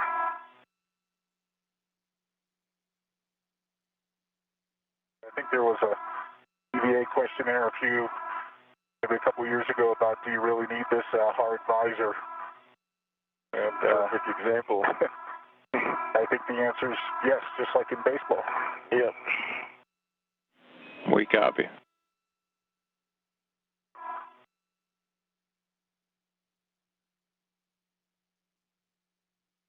Chris Cassidy egressing or exiting that APFR, articulating portable foot restraint. Moving to meet Bob Behnken and help to shepherd that battery to its permanent home on the Integrated Electronics Assembly.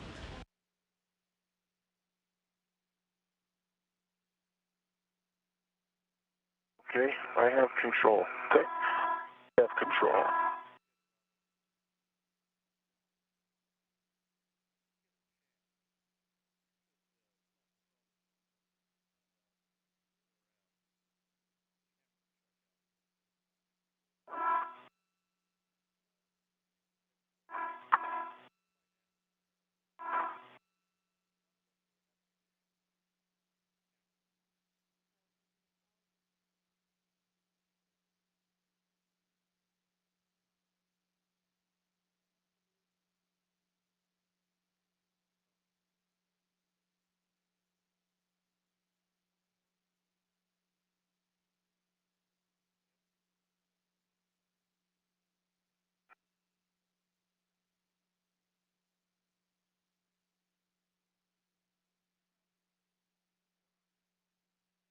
as the astronauts work to move this battery to its new home, a recap of everything that's happened so far today.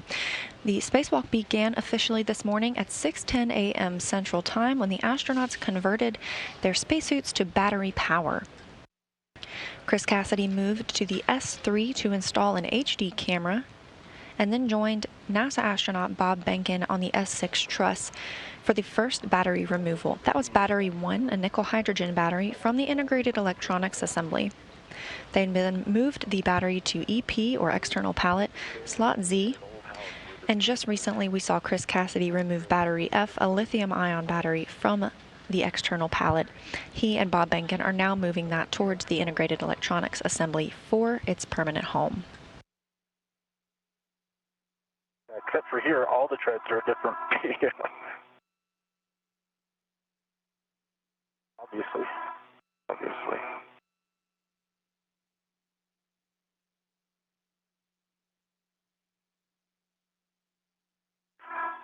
They have control of the battery. They have control of the battery.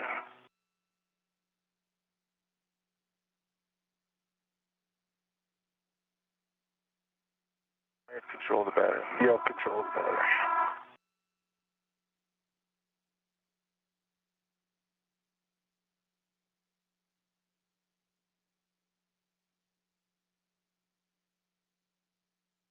I have control of the battery.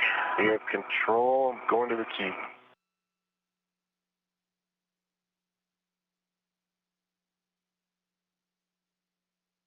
going to keep my hands here.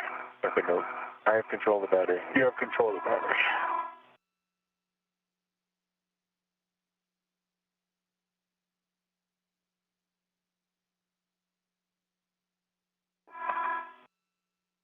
I have control of the battery. You have control.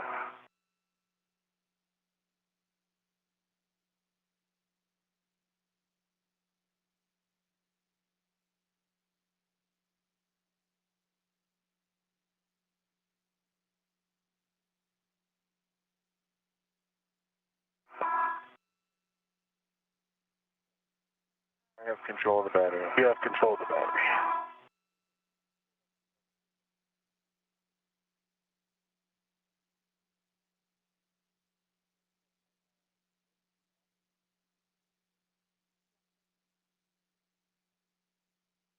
I have control of the battery. You have control of the battery.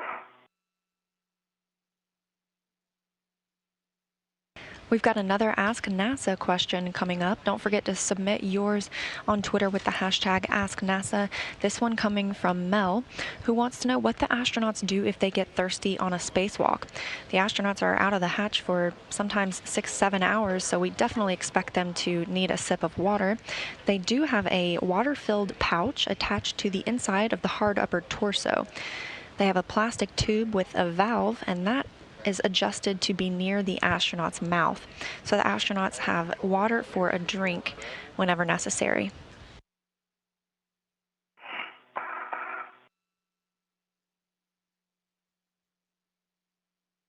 I have control of the battery and I'm good. Okay. I need to do the rat. Yeah, you need to get a rat. I don't think I can ingress with this without. You got I have control of the battery. You have control. It is control. I have it. Copy.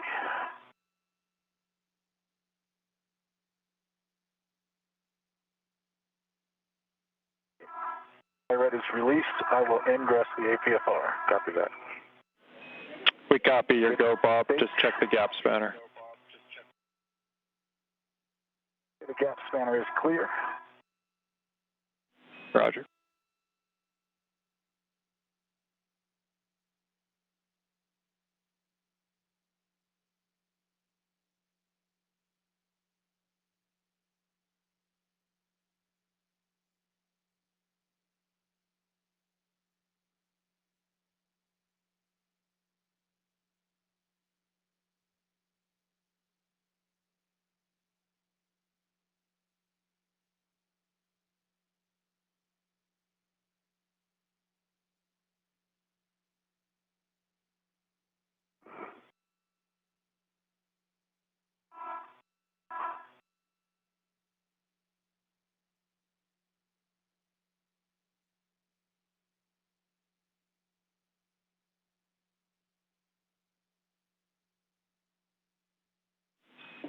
Bob. Once you're in, a reminder to check the ingress aid and tethers.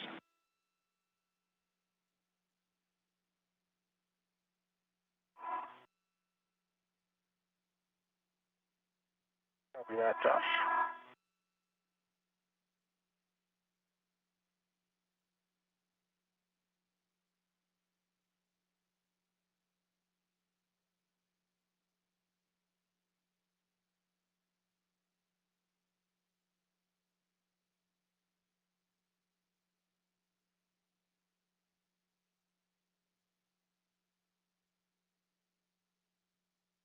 Good.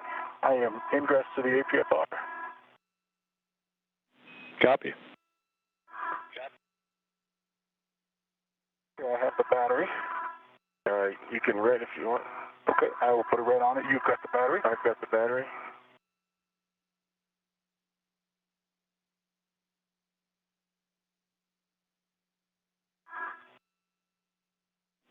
Next up will be I've got the battery, and I'm ready. Get the battery in the red. Here comes my red on. Copy. Moved. It's yours. Okay. Looking for an inspection, Bob, of the IEA bolt interfaces. Okay, on the IEA side, the bolt interfaces look clear, no FOD. And the electrical connectors look clear, no FOD. Good EMI band. And on the battery side, no FOD, nice pins, EMIs, intact, look good. Things look nice and clean. No serious markings. Okay, we copy good inspections, both sides. Gap spanner, I've got it. We go for the install, Josh? You are go for the install. As a heads up reminder, this is the slot with the interference, and so after we do install this battery, we want to avoid putting any loads onto the H2 side of it, H2 scoop. Copy.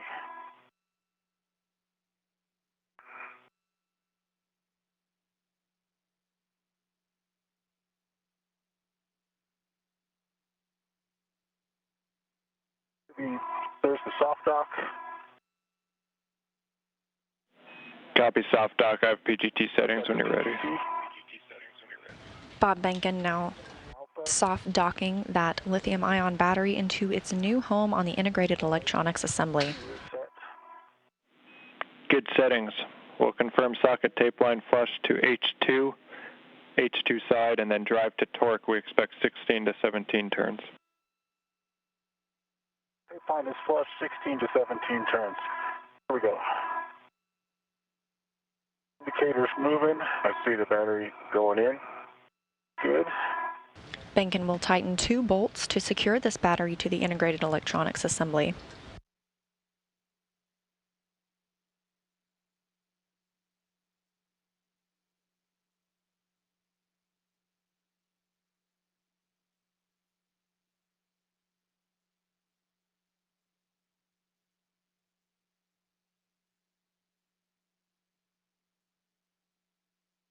There's 16 turns. Indicator is just shy of lock. Green light, 9.0 on the torque. I copy 16 turns, 9.0 on the torque, green light, and the indicator words. That's a good install. We'll move to H1.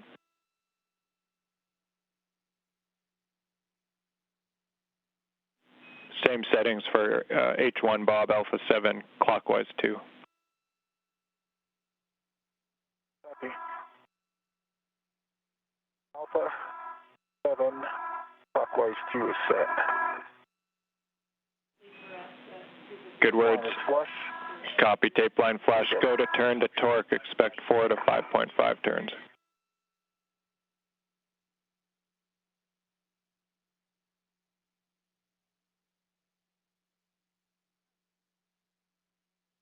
Four and a half turns.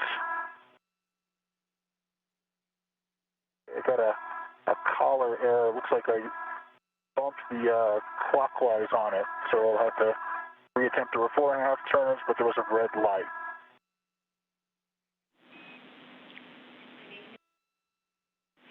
We copy, Bob. We'll just reattempt so that we do get the torque reading and the green light. Okay, there's a green light, 9.4 on the torque. So it does 0 turns that time. So. Copy and concur with 9.4 and a green light. Check the indicator. Indicator is just shy of locked.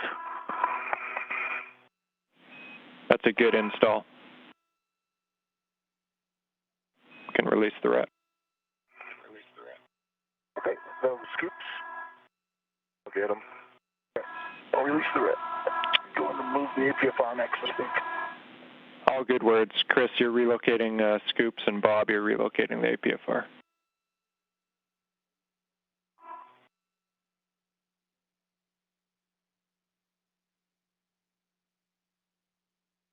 Battery F, the lithium-ion battery, has now been installed on the integrated electronics assembly in slot 1.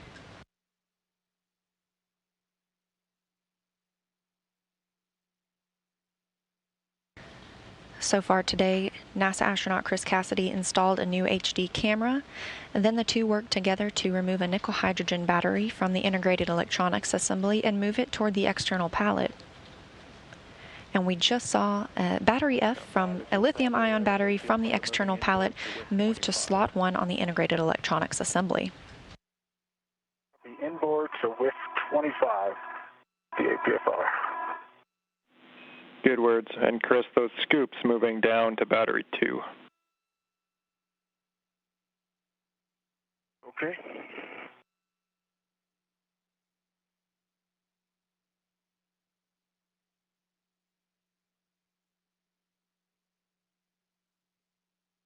Coming up next, the crew members will work to remove battery 2, another nickel-hydrogen battery, from the integrated electronics assembly and shepherd it down to the external pallet, its new home in slot F.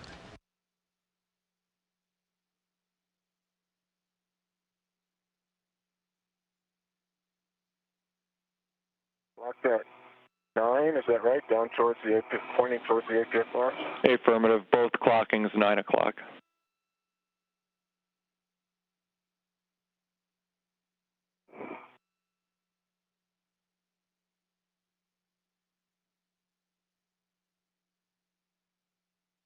Josh, the APFR is installed. The clocking is 12, which is Quebec, still Foxtrot 12. We did tug test, twist test, and black on black. Copy, Bob. And then for the settings, we'll be taking the Foxtrot to a Delta. Copy. I think you have something about pitch knob in there too. Pitch knob has popped out. Thanks. Bob Behnken has relocated his APFR, the articulating portable foot restraint. Copy, Chris. That'll give him a good place to stand as he works to release the next battery.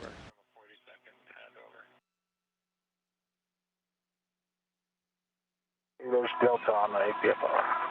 Copy, Bob. You can check the... Safety test.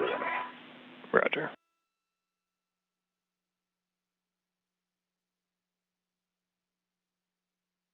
Go ahead, Josh.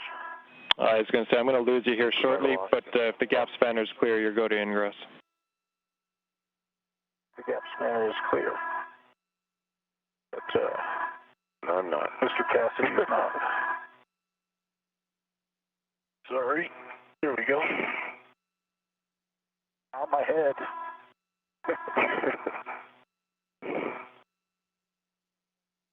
Hopefully that was during the LOS.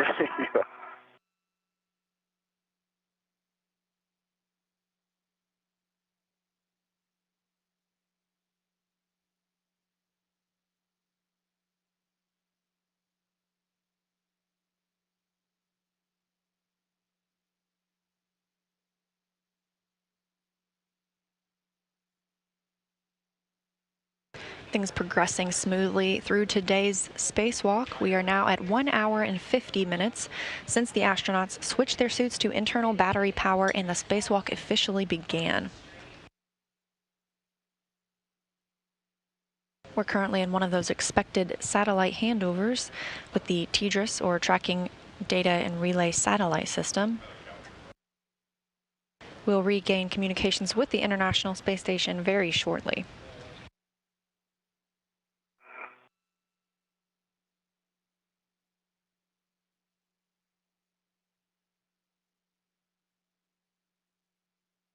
Go.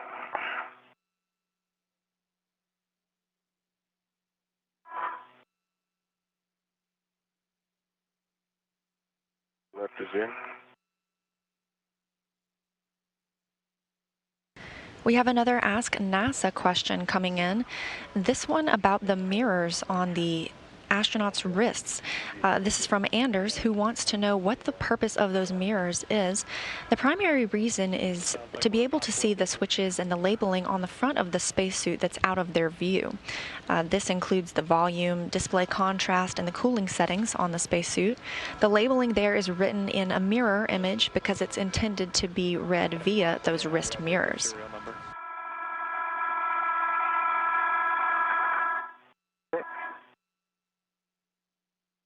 Number is 0088.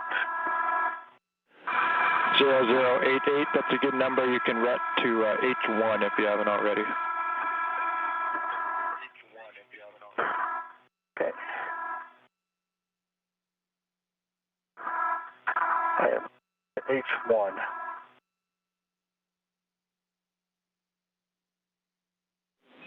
Affirmative. We don't have a video right now, but PGT settings when you're ready.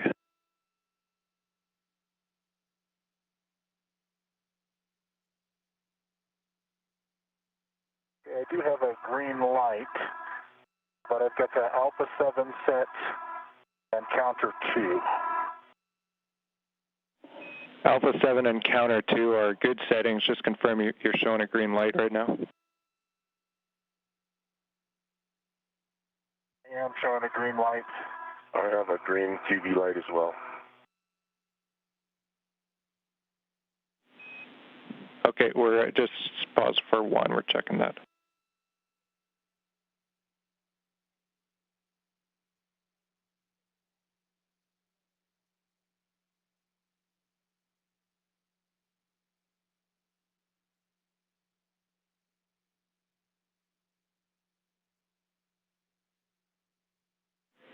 And Bob, we think that's okay, but we're asking you to just click in and back to the setting on the torque collar.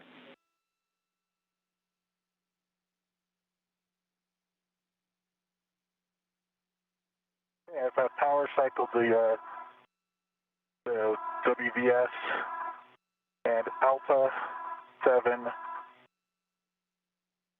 counter 2 for H1 if you're ready. We're back with you and fully aware of the green light you were talking about. So we're ready. H1, tape line flash, turn to release, expect 8 turns. Here we go. Indicators moving. This view from NASA astronaut Chris Cassidy's helmet camera, looking at Bob Behnken, EV1 with those red stripes on his spacesuit, now using the pistol grip tool to release the next battery, battery 2, which is nickel hydrogen. He will then pass it over to Chris Cassidy and they'll work together to move it back to the external pallet. Clicking at about 5 turns. Copy, 5 turns and unlocked.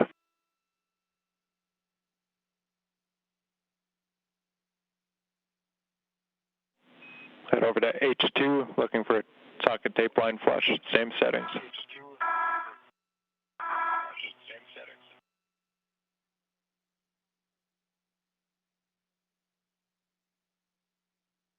I have loaded, I do have my ret locked out with some slack. Copy that. We're expecting 19 turns here. This is the second of 2 bolts required to release that nickel hydrogen battery from the integrated electronics assembly.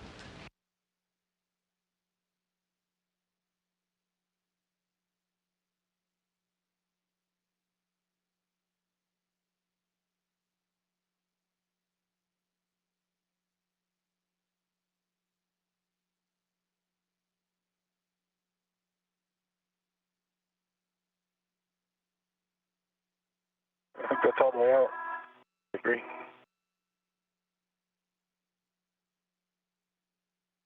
Got it. That's your PGT. Got it.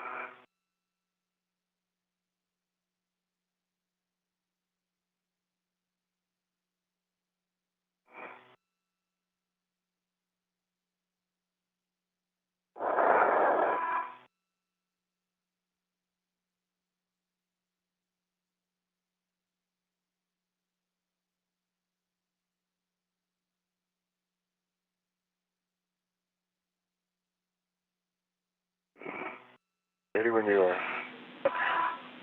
Got it. H2 scoop going to Chris. Copy.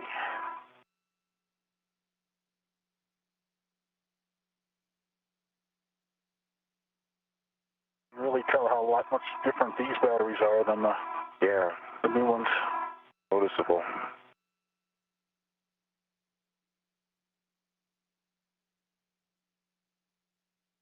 Ready. Control. I have control. I will release my rep. And battery 2, a nickel hydrogen battery, has been removed from the integrated electronics assembly. Second. I have control. Switch my wrist. I have control. Good. You have control and you have the rep. I have control in the red. Good. That will egress.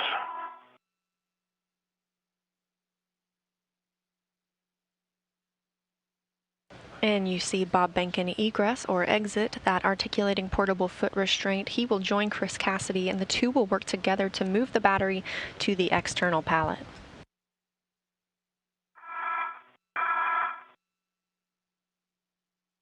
Once the battery arrives at the external pallet, Chris Cassidy will work to install it. Just do a vertical down past you. Okay. If that helps you. Yeah. But not before removing an adapter plate. The battery that was just removed will go into the slot of the adapter plate, which will be removed next. And that adapter plate will be moved to the integrated electronics assembly.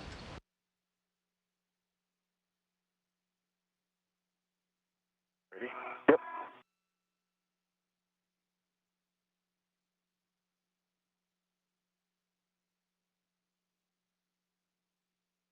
I have control of the battery. You have control of the battery.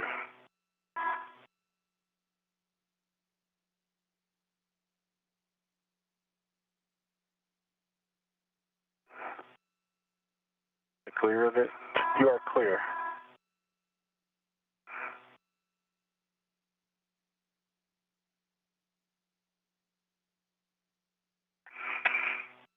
Oh, wow. One battery bake over makes a big difference. Not quite yet. Okay, I have control. You have control.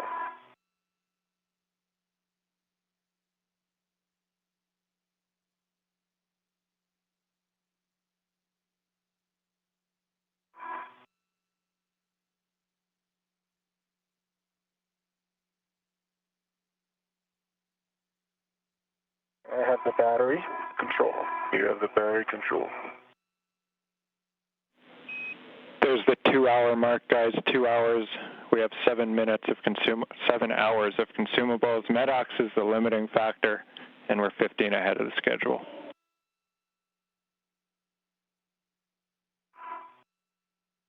Copy. Thanks, Josh. As you heard from Ground IV Joshua Kutrick, a Canadian Space Agency astronaut, the astronauts are slightly ahead of the timeline today as we reach the 2-hour mark. You have control of the sun. Yeah. That'd be nice.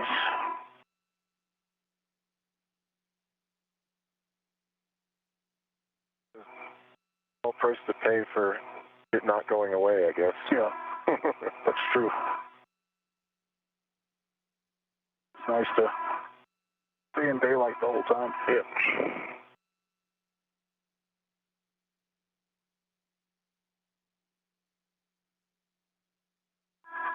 Yeah, control of the battery. Control.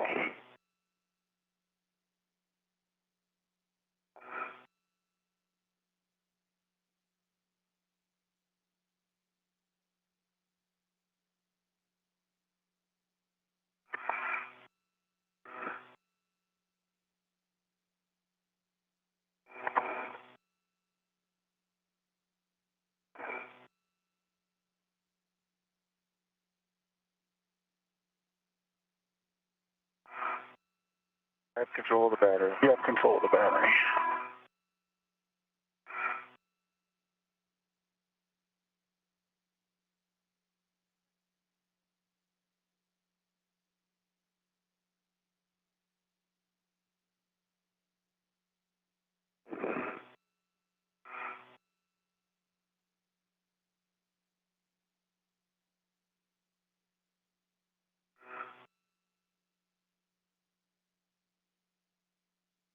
I have control of the battery. You have control.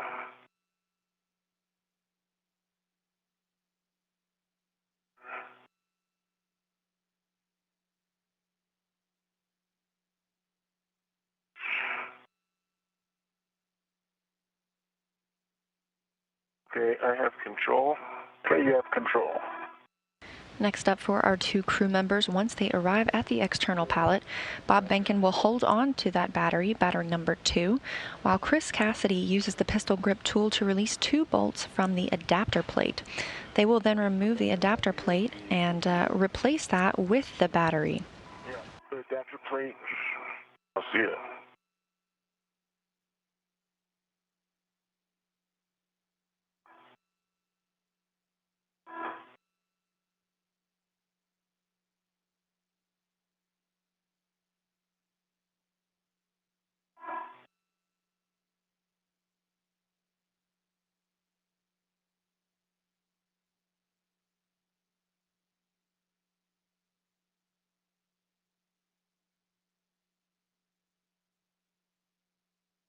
And then red for you.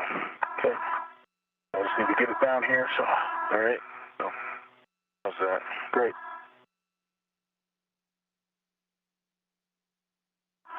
I'm ready.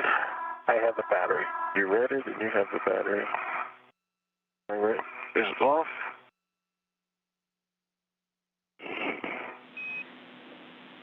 Chris, the brakes are on. You are go for the EP and APFR. Copy that. Thank you. As a reminder, we want to check the settings on roll and yaw Foxtrot 12.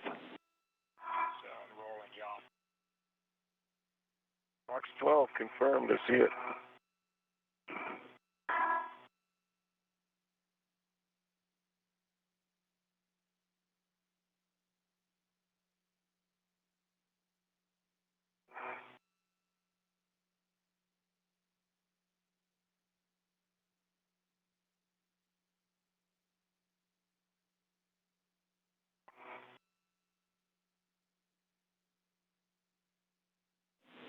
We see almost in. We'll check the tethers, check the ingress aid, and make sure you have access to the tools you'll need for the adapter plate.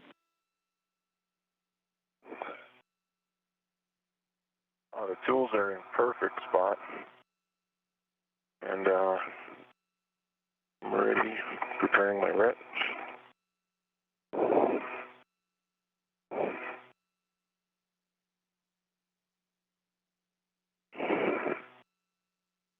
Okay, I'm ready. I have control. You have control. Removing my ret. Ret's removed. Measure that.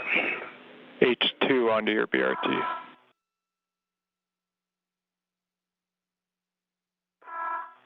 H2 onto my BRT.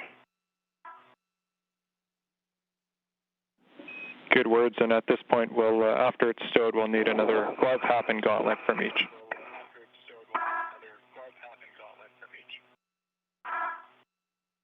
Okay, my gauntlets are both still up.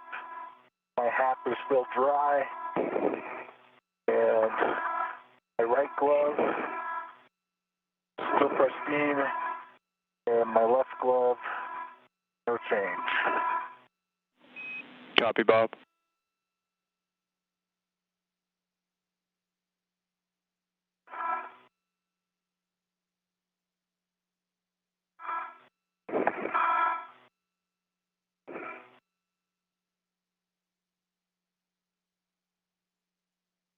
Okay, BRT's. It is. BRT's on H2.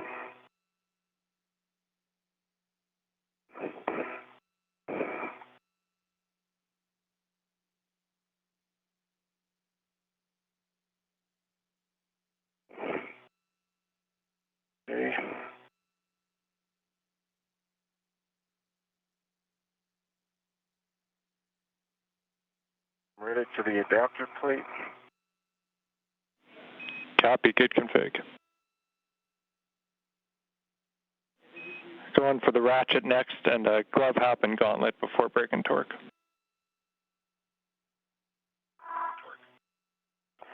Right hop. Gauntlets are in place. Right glove, no change, nominal. Left glove, no change to the reported RTD. Copy, Chris. So for the torque brakes, we'll start with H1, confirming one line flush and max of one turn. I want to remind you, use less than 55 pounds force. Okay, one line flush. Chris Cassidy now braking torque on 2 bolts of the adapter plate. Copy, same thing on H2, one line flush, max one turn.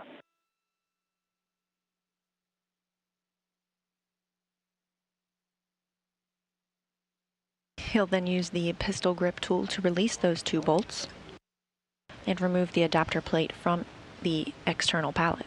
Return. Copy that. We can stow the ratchet.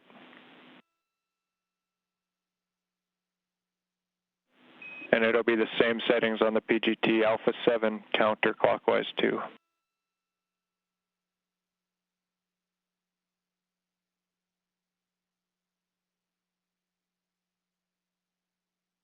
Alpha 7 counterclockwise 2. Here we go, ready for H1. Affirm H1, confirm one line flush, turn to release 8 turns. One line flush, here we go. Chris Cassidy now removing those 2 bolts. Once this adapter plate is released, the battery number 2, a nickel hydrogen battery, will go into its place, and this will be its permanent home on the external pallet. 2 lines visible. It started dipping on the bolt threads at 6. Copy 6. Moving over to H2, same settings, Alpha 7 counterclockwise 2. Alpha 7 counterclockwise 2, here we go. Expecting 19 turns. A little bit high running torque at the 4 turn point. We check.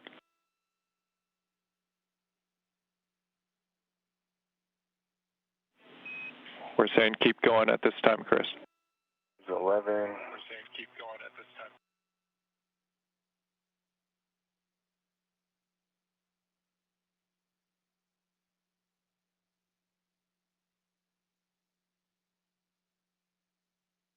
"19 turns. Definitely out. Copy 19. Let's turn the PGT off and then stow it.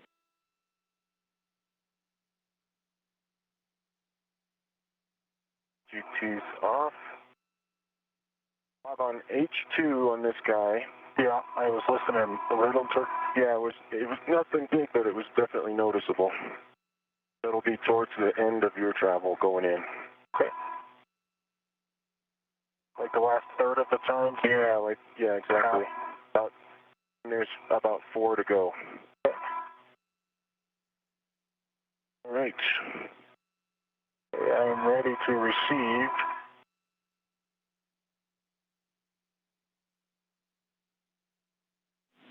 Bob, you'll ret to the handrail tether point. I am ready to the handrail tether point. I've got it onto my BRT. Okay, mine's coming off. If you're ready. I am ready. It's yours. Okay. I have adapter plate.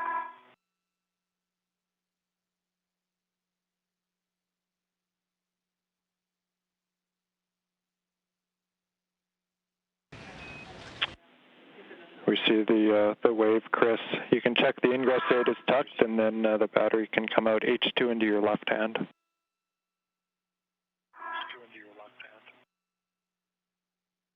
A wave from Chris Cassidy, who has just released adapter plate F and passed it off to Bob Behnken.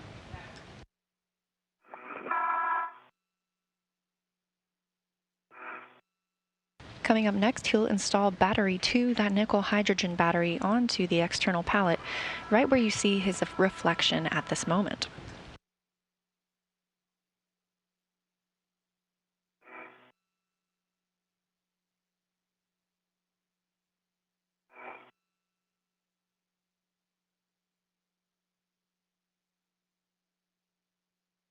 Doug, I'm about to put a little bit of force into the pallet.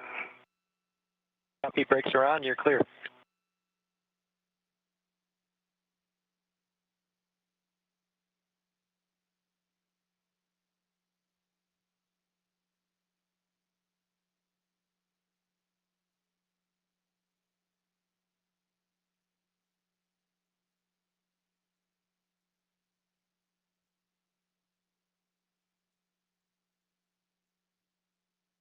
Okay.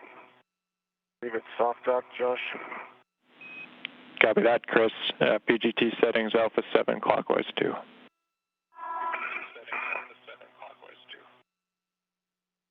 Alpha 7 clockwise 2. Good settings.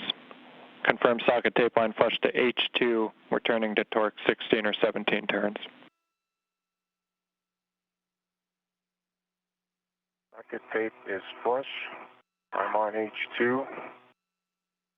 16 or 17 turns.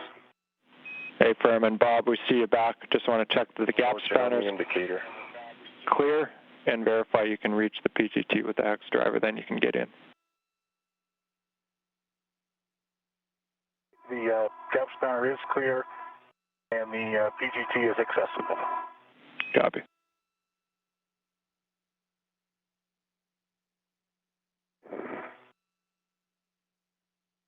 Chris Cassidy is tightening one bolt to secure that aging nickel hydrogen battery to the external pallet. Meanwhile, Bob Behnken is making his way back to the integrated electronics assembly with the adapter plate just removed from this spot. Succeeded the first attempt. Copy. Yeah, I was waiting for the rest of that story.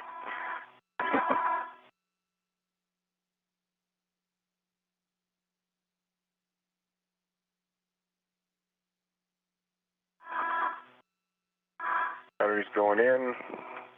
Indicator approaching locked. 15. 15. 16 and a half turns. 9.1 with a green torque light lock indicator is all the way at lock. Copy 16.5, 9.1, green light and locked. Can stow the PGT. So, Chris, that's a good install, and we're going to be taking the scoops with us when we egress the APFR. All right, in work.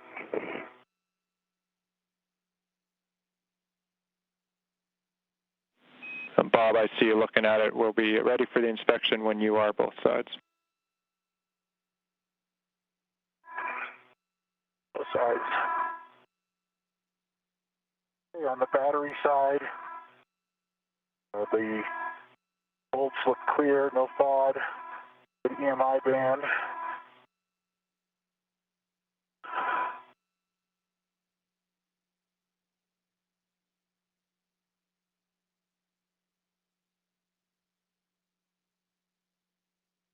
On the other side of the adapter plate, the bolts look clear, no FOD.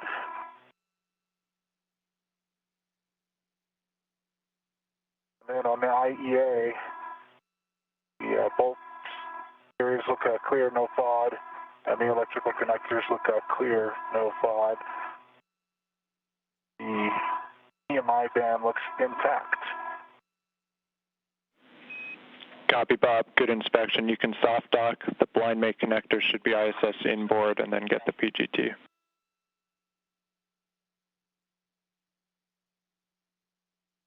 Copy. Josh, you need anything done with this bag? I've got the 2 scoops on me, and I think I'm just going to head to Bob, but I want to double check.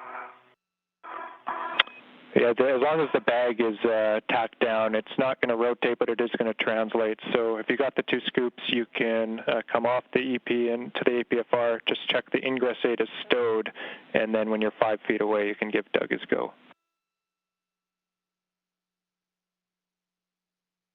Copy all. This view from NASA astronaut Bob Behnken's helmet camera as he works to soft dock that adapter plate. First, he had to check it out for FOD, or foreign object debris, to make sure it was clear. On the bottom of that AP inspection-wise.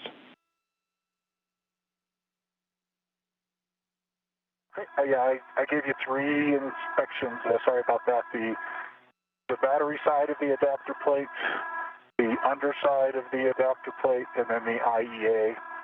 All 3 of those. EMI bands, no thought on the bolts, and the electrical connector area looks clear. Copy. Thanks for the confirmation, and we'll go for soft dock. Okay. The adapter plate is soft docked.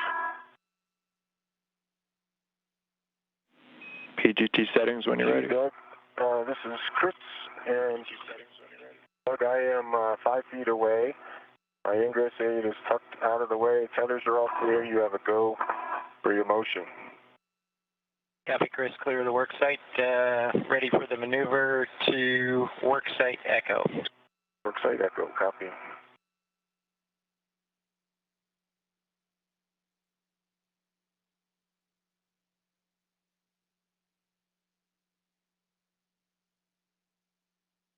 Josh, where would you like these 2 scoops? Back out to the IEA, Chris. They'll be going on to battery 3. Battery 3. And Bob, we're with you on the PGT Alpha 7 clockwise 2.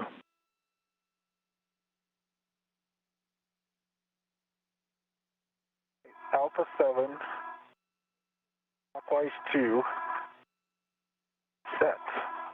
Motion left. Okay. Copy, Bob.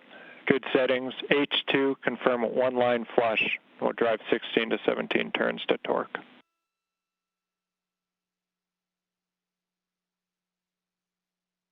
Okay. 1 line is flush, 16 to 17 turns on H2. Good readback, and this is the one where we might see some of the higher torque as we get near 12-ish turns. Copy.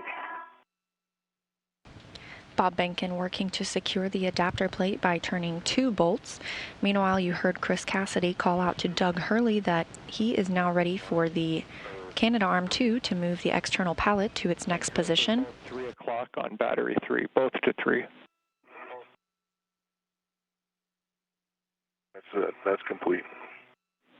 Copy. For your awareness, the HD camera checkout's complete. It's nominal. Good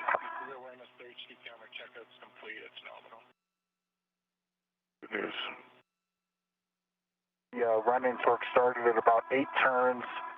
I got 17 turns, and a green light 9.2 on the torque. Okay, good news. 17, 9.2, and a green light. We'll move to H1, confirming 2 lines visible, 1 flush.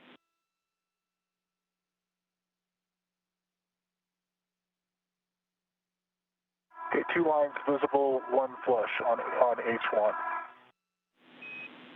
Good words. Turning 2 torque, expecting 4.5 or 5.5 turns.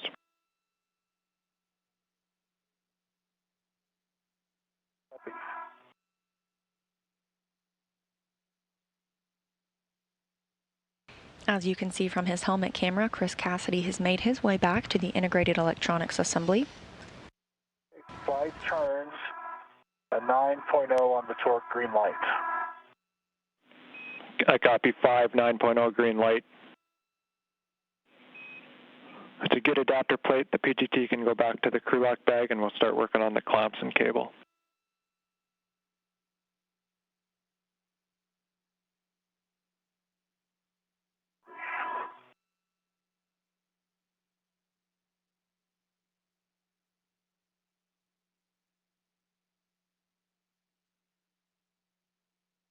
I should move in the GoPro.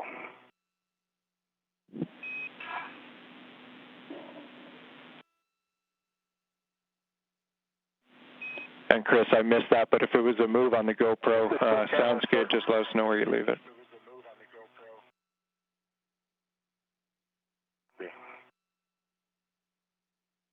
Still camera's behaving funny.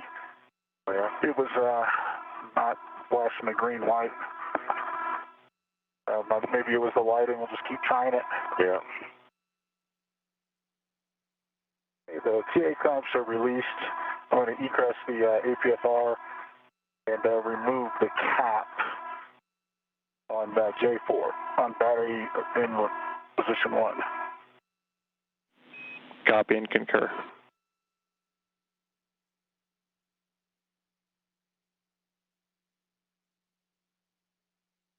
With that adapter plate now secured, the crew members are working to connect it. Adapter plate dummy jack. They will mate the adapter plate cable to the adjacent lithium-ion battery.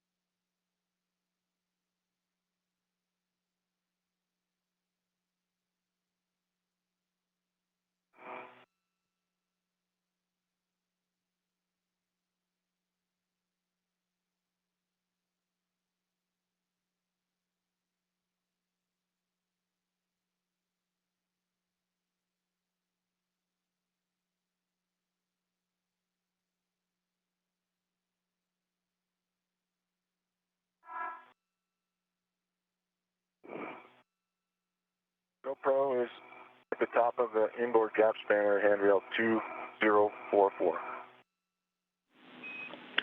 Copy, Chris, 2044. And Chris, as Bob finishes with the cables, this might be a good time for your next glove hop and gauntlet. Okay.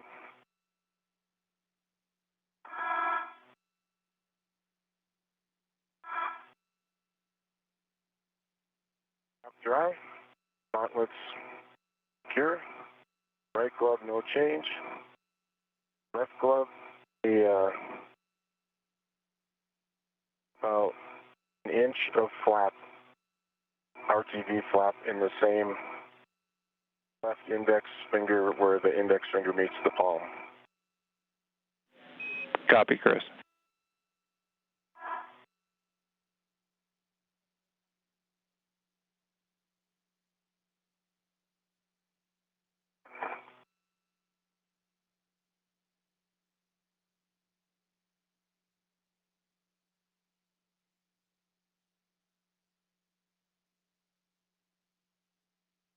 Anything I can be doing to help? I think I just have this connector to move. Go to J4. We want it kind of out of the way of the battery. Does your APFR rotate? Was the foxtrot maybe? Possibly. And you could take this PGT back to the locate that. Okay. And we concur with all. It will be foxtrot for the next setting. All right, that's complete, and I'll take this guy.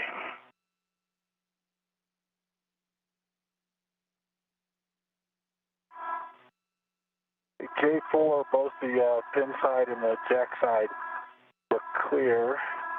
So far, it's good BMI band. Copy, Bob, on the pins, FOD and EMI. A reminder to check the gap spanner stays inboard, and then you can make that mate.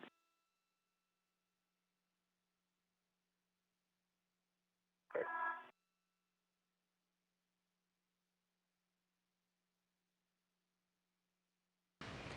After completion of the mating of these cables, Cassidy and Bob Behnken will remain here at the Integrated Electronics Assembly for the next battery move. That'll be battery 2, which is here at this site, and rather than taking it to the external pallet, they will actually move it on top of the adapter plate that you see Bob Behnken working on right now. That spanner is inboard. Copy, a good mate with an inboard gap spanner. Bob will take a glove, hat, and gauntlet. Copy. Gauntlets are still up. My hat is still dry. My right hand still looks same condition it was when I egressed. My left hand, I do have a little bit of the tiny outer layer of RTD on my thumb now. Other than that, nothing to report. Good left glove. Copy, Bob.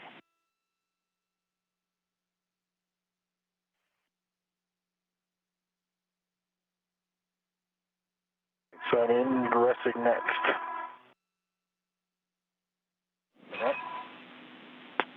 Yeah, so we're ready to move on to the battery 3 move, taking it out and taking it over to slot 2.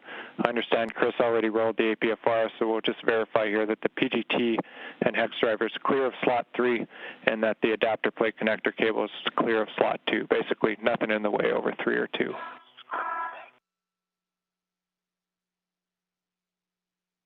Three could use some cleanup, but once Bob gets in, I'll take his direction on that. GT. Yeah. Where I have it is not a good spot. That's a little bit early, I guess, for it to get to the scoop from the cool-up bag. I guess it's back to the bag.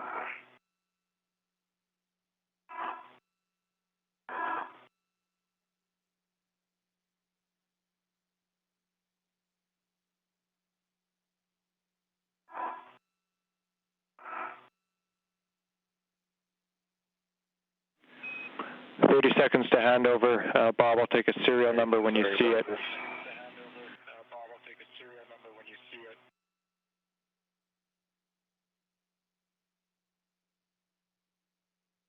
Serial number is 0084. 0084, that's the right one, and we're 30 minutes ahead of timeline.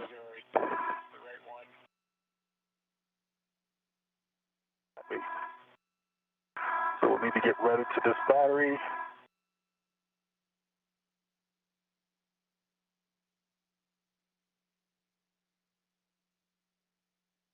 At the Integrated Electronics Assembly on the International Space Station, Bob Behnken is now working to remove battery 3, a nickel hydrogen battery, and place it on top of the adapter plate F in slot 2, which was just installed. That'll be its final place, and it won't be providing power, but it will just serve as a final port for that nickel hydrogen battery.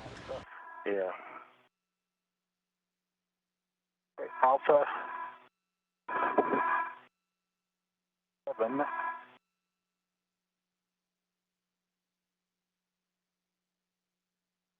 Okay, counter 2A. Yep. H1. Affirmative, Alpha 7, counter 2, H1, and we dropped you there with the handoff. I just want to make sure, Chris, you have a ret to the tether point. Affirm. Yep, we have a ret to the tether point. Copy. Bob, we're ready to turn on H1. We're expecting 8 turns for the release.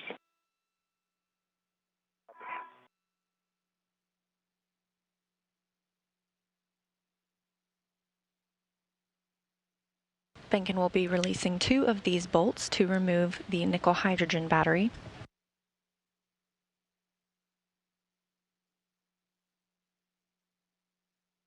H1 is released. The indicator states unlocked. Copy that. We'll move to H2, confirming socket tape line flush.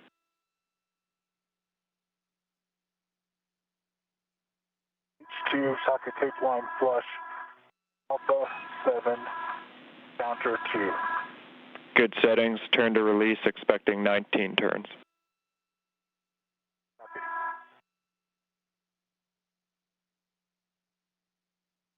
Backing out smoothly.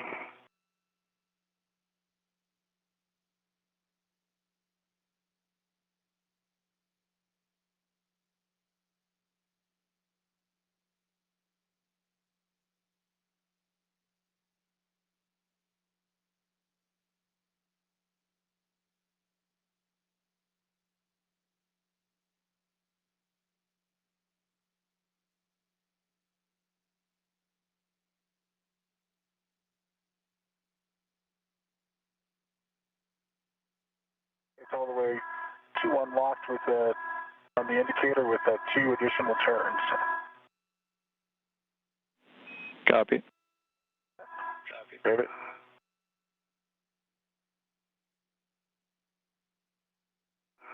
And it is free.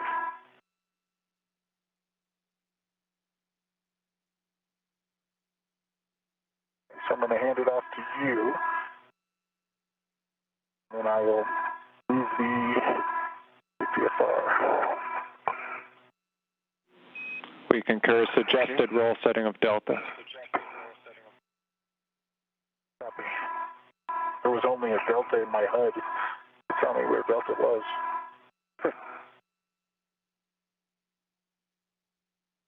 Okay, I have control and I have a rep. Can I just move it up just a little bit? Yep. Up towards your head. Yep, towards my head.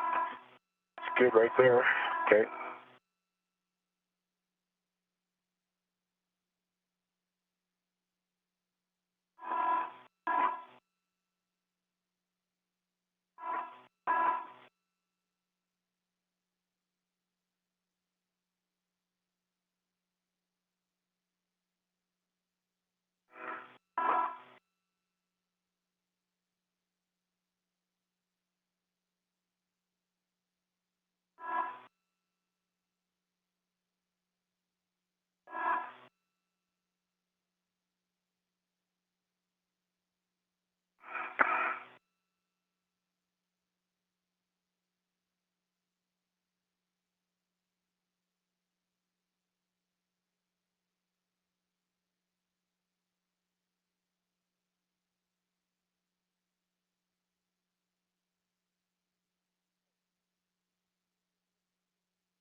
I'm in. I'm ready to shoot the battery. I will need to tether, or can you continue to translate? I think I can translate. Okay. You pull me a little.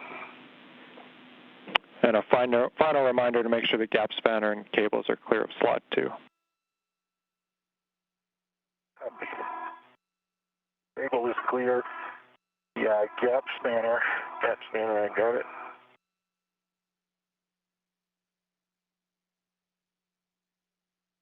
Yeah, a little bit of gap spanner. Okay.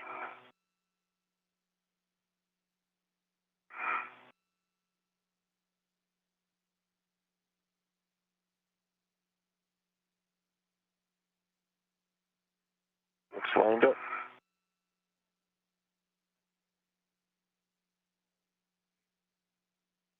It always seems so high. Yeah. Hey, you need a PGT, I guess.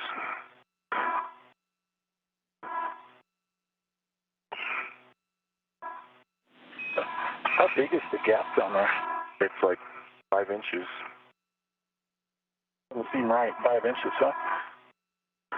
I guess it's because of those cup cones. I've got the PGT. It's down past the cones. This has got to be a soft dock there, so. Okay, Alpha 7, clockwise 2. Good settings. H2. Affirmative. Socket tape line flush. We drive to torque 16 or 17 turns. Copy. Here we go.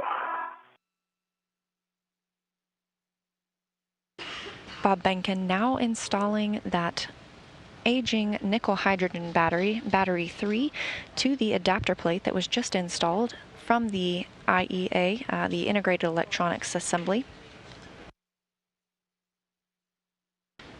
On top of the adapter plate, the nickel hydrogen battery will not be powered on. It just serves as a permanent storing location for that battery. This is the third nickel hydrogen battery to be removed today, and one lithium-ion battery has been installed thus far. Copy 16, green light 9.2.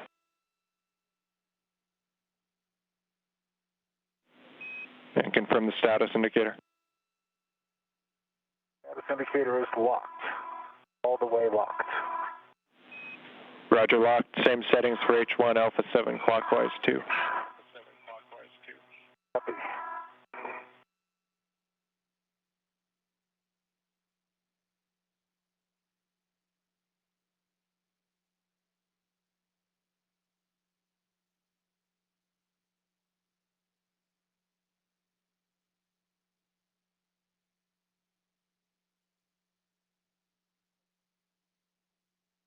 Four and a half turns, green light, 9.1 on the torque. Copy 4.5, 9.1, green light status. Status indicates locked. Roger.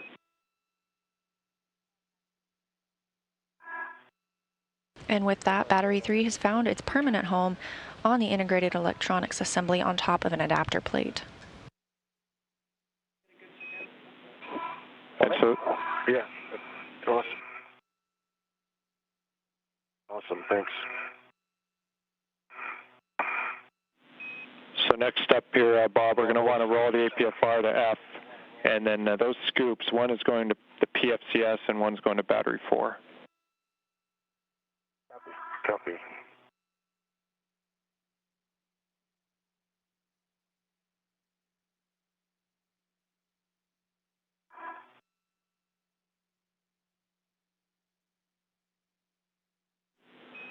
Yeah, H4, H1, battery 4, H1 setting, 3 o'clock.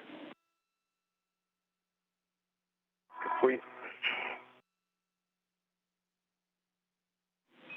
Looks good, and then PFCS will be H4 at 9 o'clock.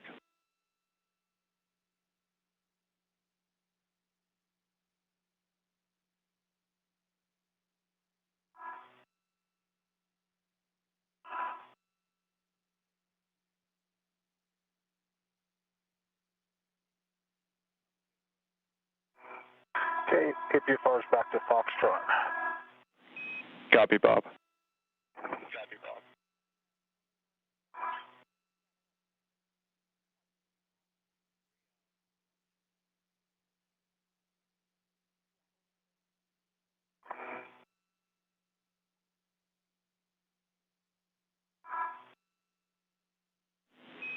And Chris, that looks like a good scoop clocking. You guys are both headed out to the pallet now, Chris leading.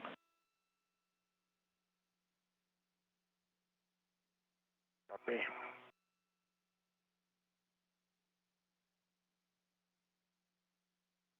As our astronauts make their way to the external pallet, a recap of everything that's happened so far today.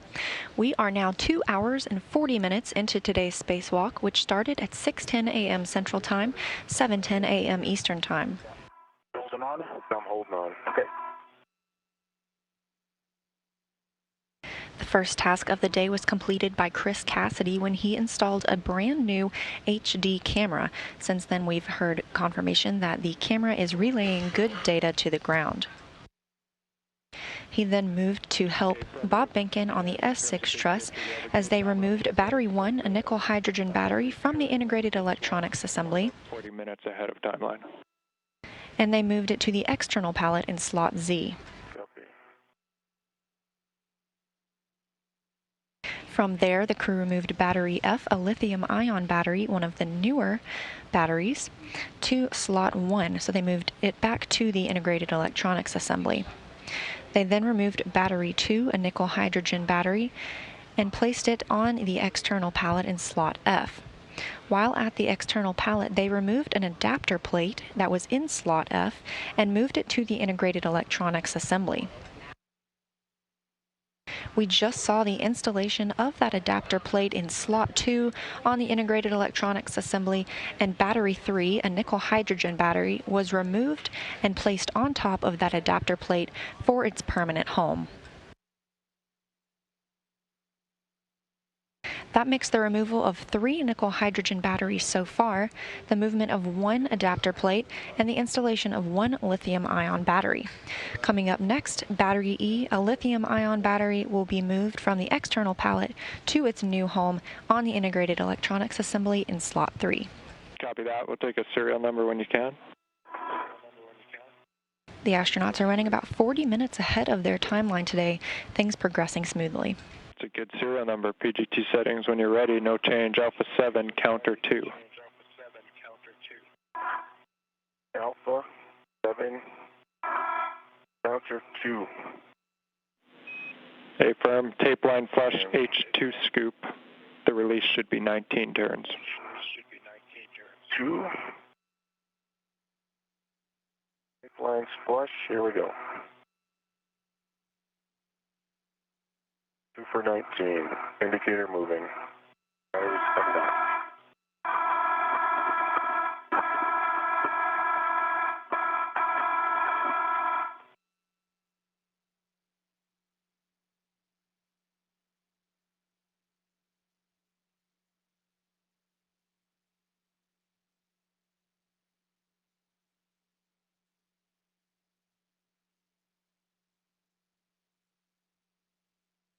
First stop at 17. 19 turns, couple hops on the bolt. Unlocked. Vacation. Copy. 19 turns with an unlock. We can stow the PGT. And battery E, that lithium-ion battery, has now been removed from the external pallet. For the handoff, Bob's going to want to ret to the H2 scoop. Copy that.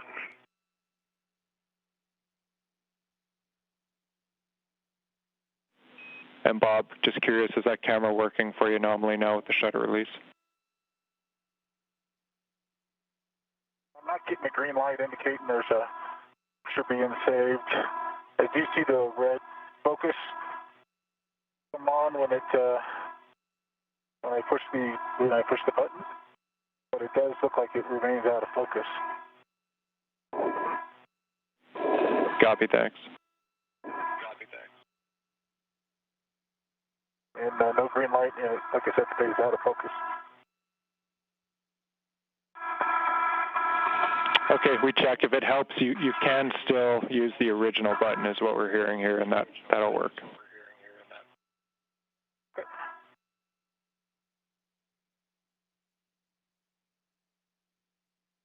Coming out, Bob. Copy. Rotating.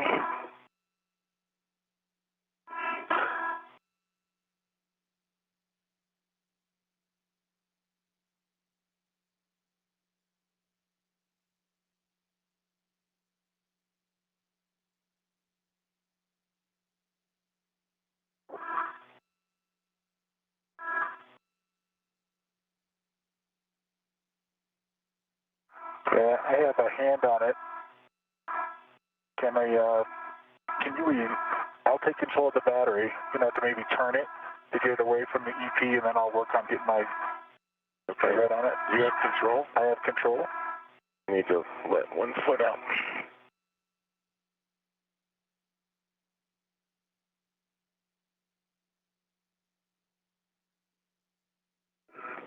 I'm on it and can take control anytime. Okay, you've got control. I've got control.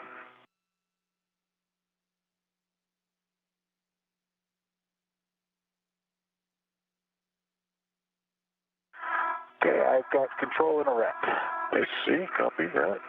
And my rep's off, you have control in the rep. Copy. Now that battery E, a lithium-ion battery, has been removed from the external pallet, Chris Cassidy and Bob Behnken will work to shepherd it back to its new home on the integrated electronics assembly.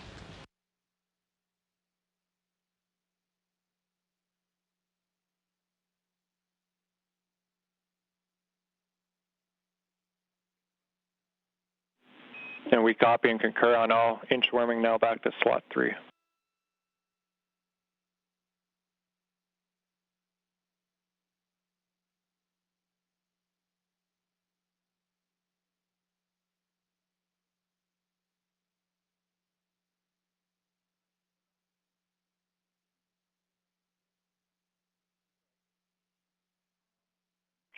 Try to squeeze through here and not hit your battery.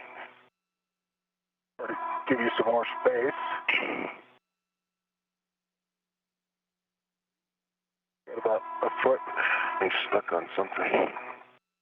As our astronauts move this battery to its new home on the integrated electronics assembly, we have another Ask NASA question. This one from Isaac, who wants to know if time is allotted for astronauts to appreciate the views during a spacewalk or take any breaks. As we've seen earlier today from their helmet camera, the astronauts do get glimpses of Earth. They don't have any specific time scheduled to appreciate the views, but they often get a chance whenever they are in between tasks. They also took a couple of breaks earlier to help conserve some of their consumables like oxygen and water inside their spacesuits. These are the last 10 minutes. Okay. All right. Please tether down, looking for the handle. I have control. You have control.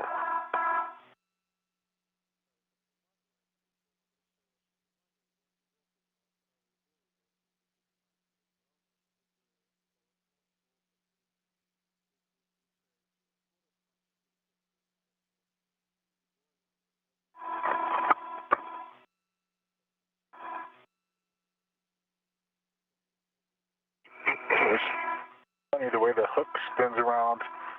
Yeah. I think it's just a dumb piece of metal, but it knows how to Make it harder. make it harder. Yeah.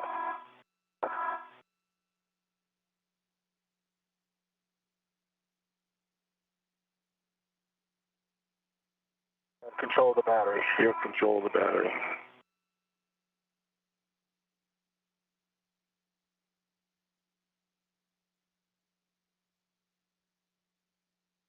I have control of the battery. You have control of the battery.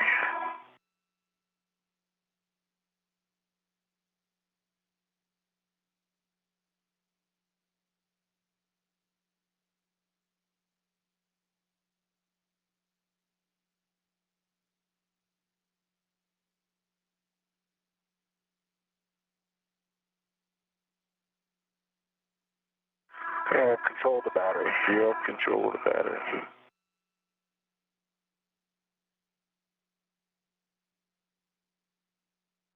Behnken and Cassidy continue to move battery E, that lithium-ion battery, down toward the integrated electronics assembly, where it will find its new home in slot 3. Let me get stable. Okay, I have control of the battery. Okay, you have control of the battery.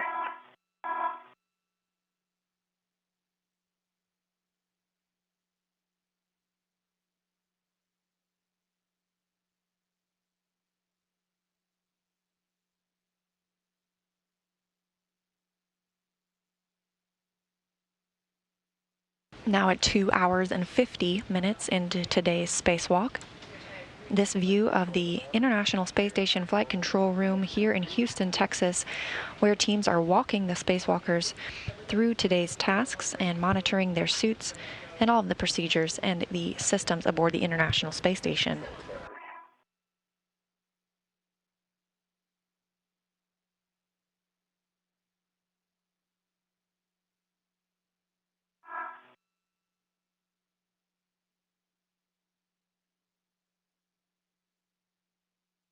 I have control of the battery. Got it.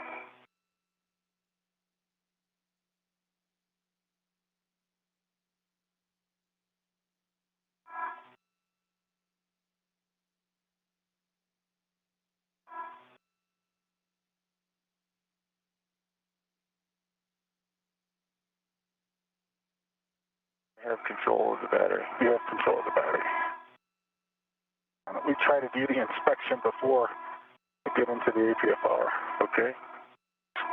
Move up there a little bit.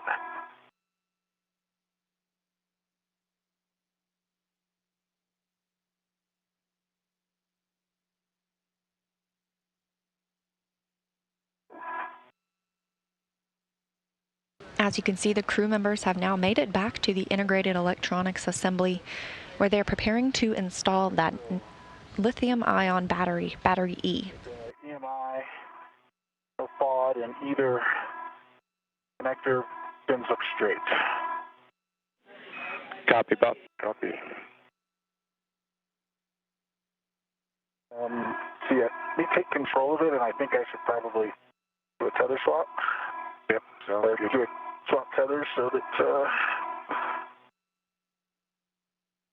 I've got control of the battery.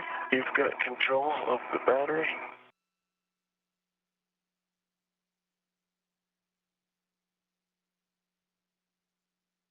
I have a ret.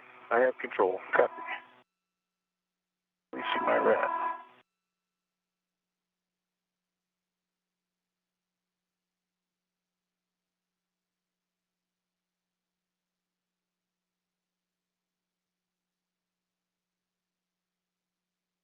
I will ingress the APFR.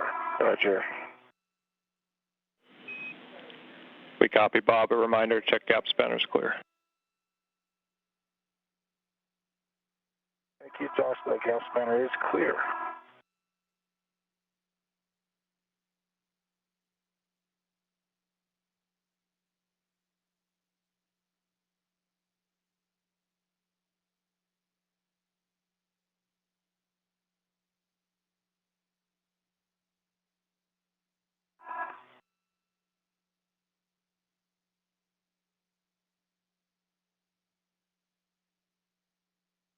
Okay, I have ingressed the APFR.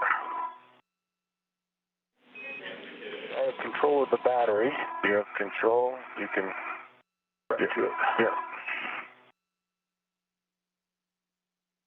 You still have control? I still have control. Bob Behnken has now ingressed or entered the APFR. That's the articulating portable foot restraint. It gives the astronauts a place to secure themselves when working outside the International Space Station. You can see he is now going to place battery E, a lithium-ion battery, into slot 3 on the integrated electronics assembly. We have the IEA side. The electrical connectors are clear. It's like a good EMI band. And the mechanical connectors are clear. Pins are look good and straight. Copy, thanks.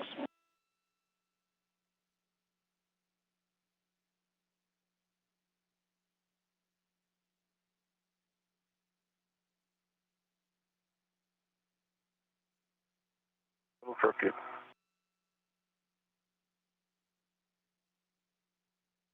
There you go, perfect. Behnken now soft docking that battery into its new home.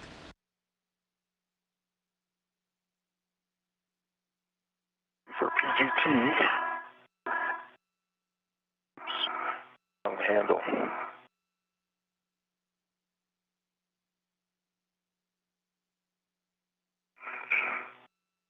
Grabbed a little bit on H1. Did I bump it? It's good. Sorry about that.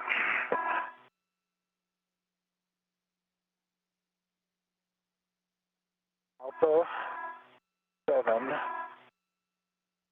clockwise 2 for H2. Affirmative. Good settings. H2 confirmed. Tape line flush. Drive to torque 16 to 17 turns. The tape line is flush. Copy 16 to 17 turns.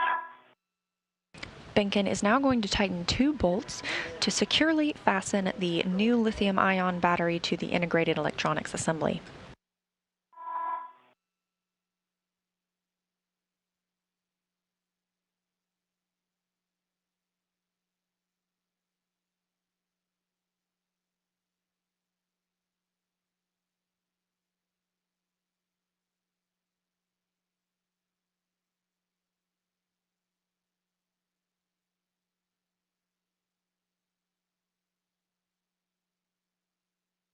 16 turns, green light, 9.1 on the torque. Copy 16, 9.1 and green. Confirm status indicator. Status indicator shows locked. Copy. We'll move to H1, same settings, Alpha 7, clockwise 2. Alpha 7, clockwise 2 on H1. Here we go. Expecting 4 to 5.5.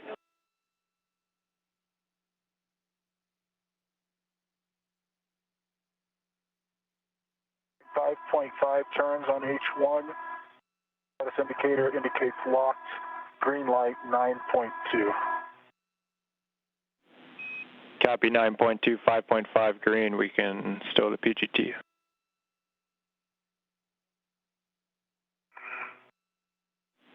So that's a good battery, and once we have the PGT stowed, we'll take a glove hop and gauntlet from each.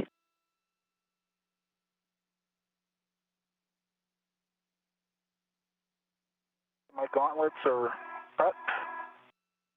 My hat still feels dry. And no changes to my gloves. Copy, Bob. All right. Copy, Bob. EV2 hat dry. Gauntlets are up. Right glove, no change. Left glove, no change. It's still about an inch of outer layer RTV, same location. Copy, Chris. So we're moving on to the battery 4 to EP Echo move. In terms of the big picture, we have 7 hours on the consumables, limited by METOX, and we're still about 40 minutes ahead of timeline.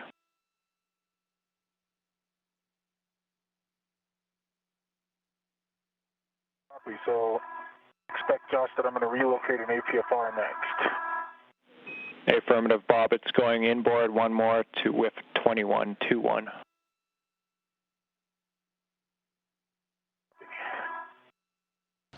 And that was the second lithium-ion battery of the day to be installed to the integrated electronics assembly. So far, we've had 3 nickel-hydrogen batteries removed and 2 lithium-ion batteries installed. Sort of restow it on battery 3's H1 scoop. Okay, and where did these 2 scoops go that just came off of battery 3? They're going to stay there for now. The move comes up later in the procedure, but I can get that for you if you think it would help. Yeah, please. So they end up over on battery 6. Okay, thanks. Coming up on 3 hours into today's spacewalk, which began at 6:10 a.m. Central Time, 7:10 a.m. Eastern Time, the astronauts are preparing for their next task to remove battery 4, a nickel-hydrogen battery, from the integrated electronics assembly. They will then move to the external pallet where they will remove an adapter plate before placing battery 4 in its slot. With 21.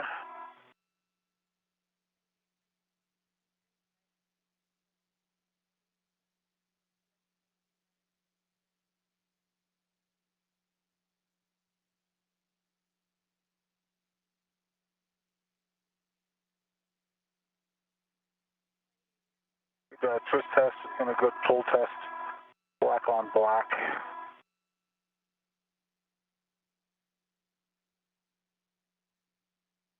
Knob is out. Copy all 3 checks, Bob, thanks. You can ingress, just checking that the gap spanner is still clear.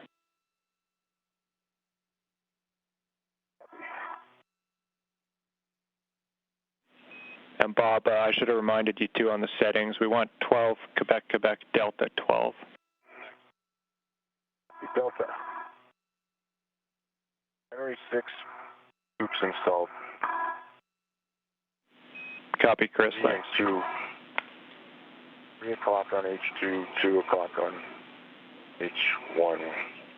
Those are good scoop settings.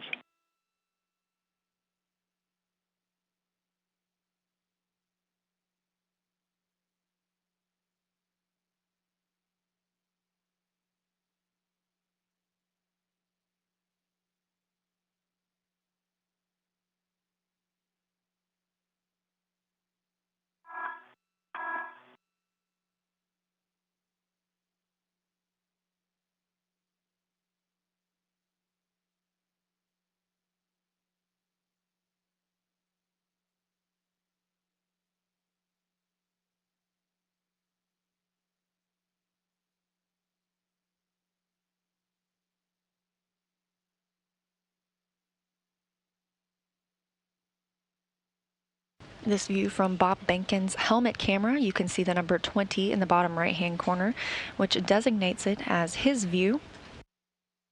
He is EV1 or Spacewalker 1 today, out on his 9th spacewalk, and is now in place to remove the next nickel hydrogen battery, battery 4, from the integrated electronics assembly.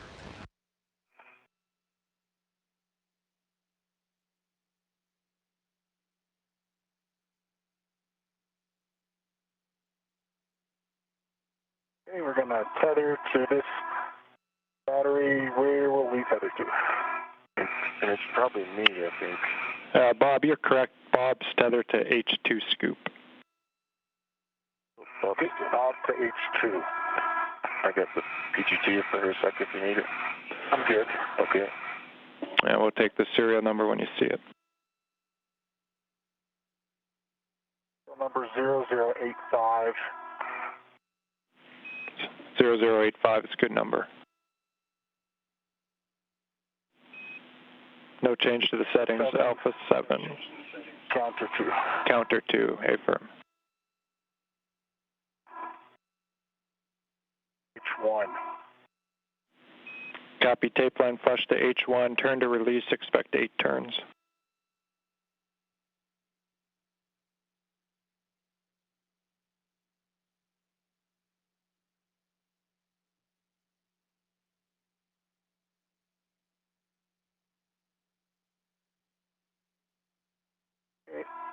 It was complete at 5 turns. Copy, 5. Static indicator indicates unlocked. Copy, unlocked. Same settings for H2, expecting 19 turns. Copy, 19 turns for H2. Keep it flush. Roger. Behnken working to remove the second of 2 bolts that will release this nickel hydrogen battery.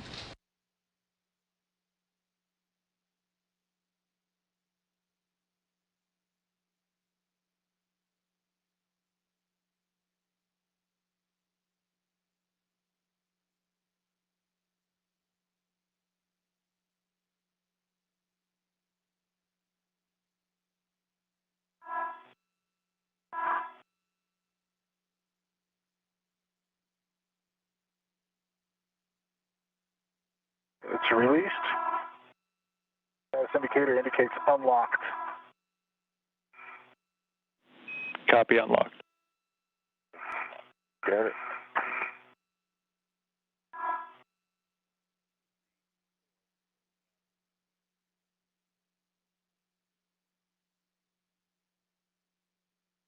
So we'll remove this battery, and I'm going to pass it to you for translation to the EP.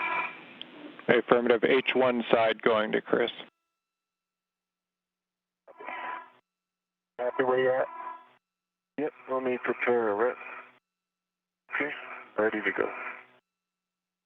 I'm ret T. T. Grid 8, I think. That scoop is a lot lower. Yeah.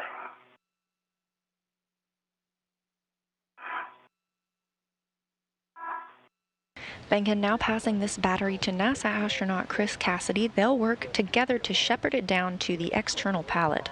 Yeah, you can take your ret off if you like. Before installing it in the external pallet, however, they will remove an adapter plate before putting the battery in its slot.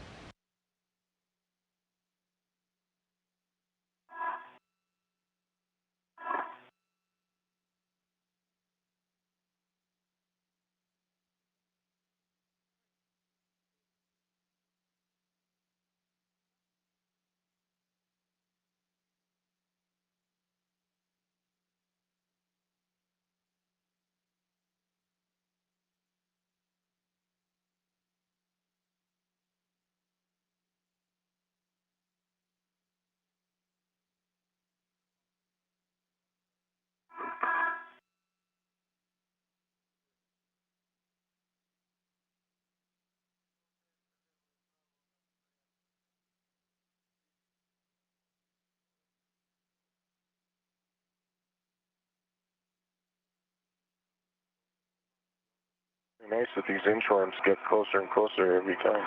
Yeah, that part's nice. I think we're trying to set a record for the number of APFR ingresses, though. Yeah.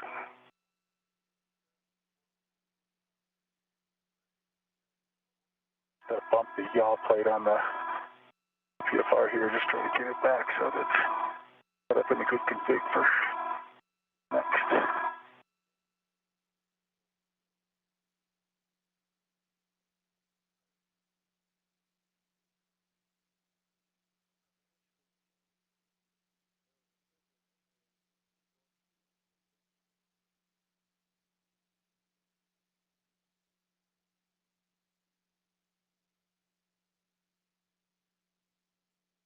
I have control of the battery. You have control of the battery.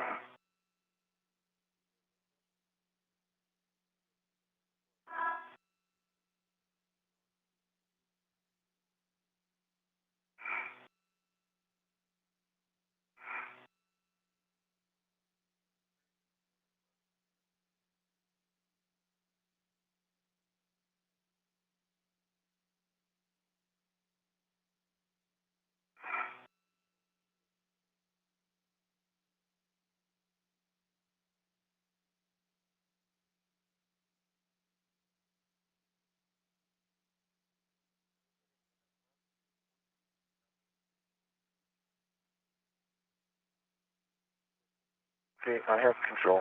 You have control of the battery. As the astronauts are moving to their next position, a rundown of everything that's happened so far today. First, Chris Cassidy installed a new HD camera which is relaying good data to the ground, then moved to help Bob Behnken with the first nickel-hydrogen battery removal. That was battery 1 on the integrated electronics assembly, and the 2 installed it on external pallet in slot Z. They then moved battery F, a lithium-ion battery, from the external pallet to slot 1 on the integrated electronics assembly.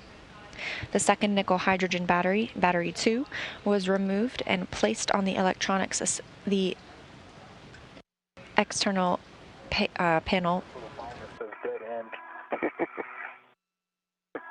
If you need that sign, then you're in the wrong business. Battery 2, the nickel-hydrogen battery, was placed on the external pallet in slot F. And APF that was on the external pallet was moved to slot 2 on the integrated electronics assembly. Control, and I guess this is your... Yep, I'll get on my BRT right there. Yep, okay. You have control. I have control. Nickel-hydrogen battery number 3 was moved to the APF, the adapter plate F, that had been moved to slot 2 on the integrated electronics assembly. It stays on the integrated electronics assembly but will not be powered on. And we just saw the removal of battery E, a lithium-ion battery. It's now placed in the integrated electronics assembly in slot 3. Well, confirmed. I can see it right now. Copy, thanks. Currently, the astronauts are moving battery 4, a nickel-hydrogen battery, to its new home on the external pallet in spot E. Before the astronauts are able to install that battery into slot E, they'll need to remove an adapter plate. You have control. I have control. Which will eventually be moved to the integrated electronics assembly. I am readied. I have control. Readied and control. That's off. Clears. Copy. And go in APFR. Copy, Chris, your go, and a reminder, check that you have access to all the tools you need. Hold up. At least there's a little bit under the batteries. There we go. Copy, Josh.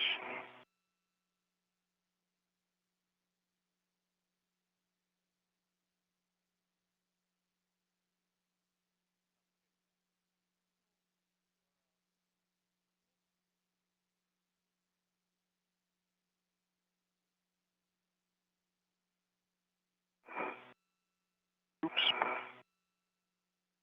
set in a second. In this view from Bob Behnken's helmet camera, you can see NASA astronaut Chris Cassidy ingressing or getting into that articulating portable foot restraint. And in the background, the blue marble of the Earth, the space station currently flying over the South Pacific Ocean, 264 statute miles above us, all on the ground. Look into me. I see you got your waist feather in. And we want H1 scooped end up on Chris's BRT. Bob, I'm ready and I have control. Okay, I'll remove my wrap. You have the battery. I have the battery.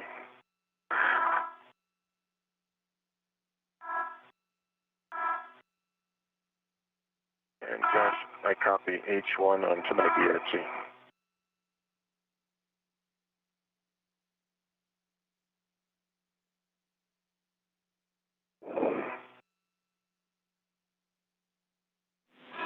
Bob, while Chris maneuvers the battery, we can take a glove hop and gauntlet.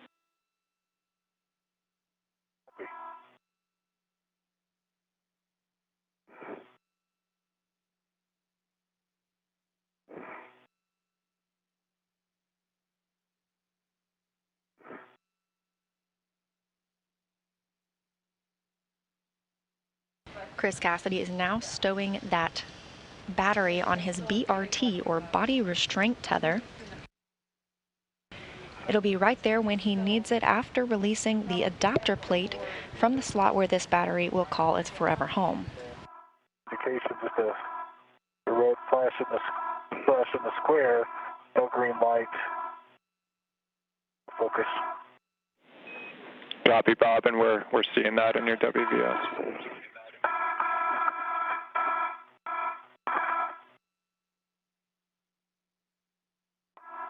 Okay, my gauntlets are up on both sides. Cap is still dry. And right glove and left glove have no change. Copy, Bob. 10 seconds to hand over.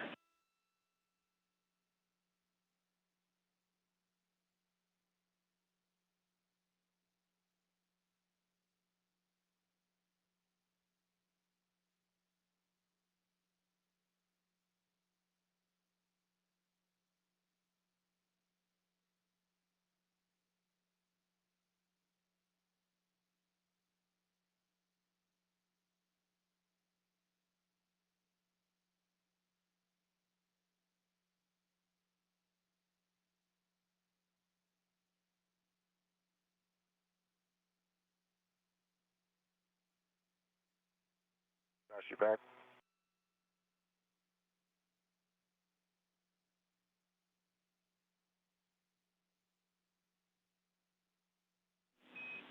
And Chris, I think we're back with you now, looking for a glove hop and gauntlet.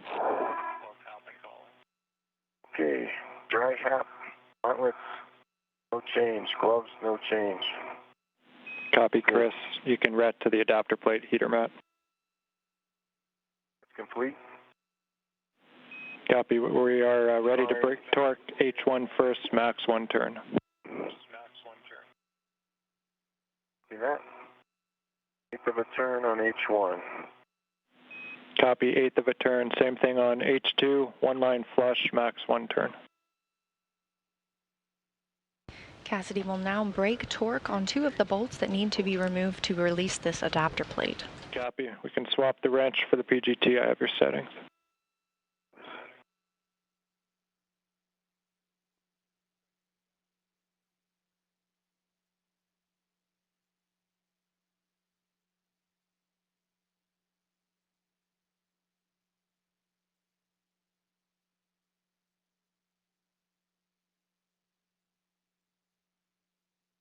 Alpha 7, counterclockwise 2 is set. Good settings. H1 first, confirm 1 line flush. We expect 8 turns. H1 in my left hand, 1 line's flush, here we go.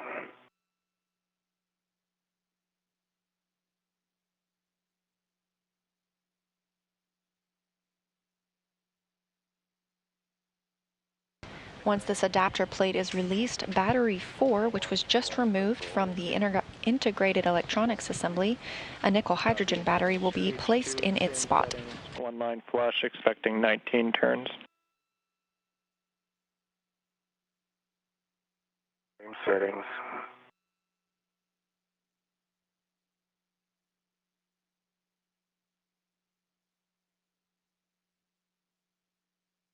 One line is flush.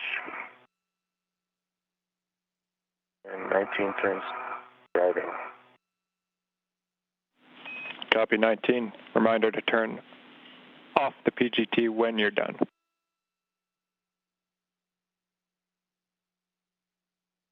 Copy.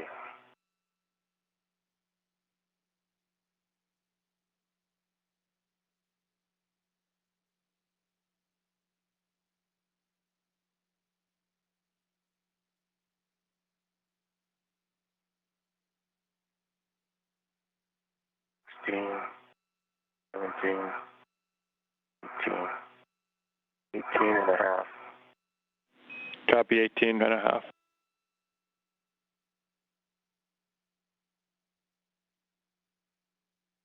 GT is off. All set, Bob? I'm all set.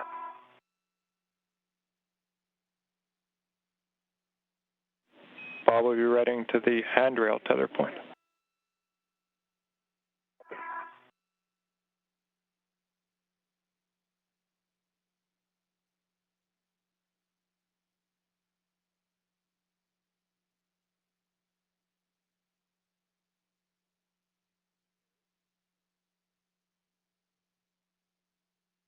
Okay, so I need the handrail tether point. Okay. Can you... Yeah, I'll switch.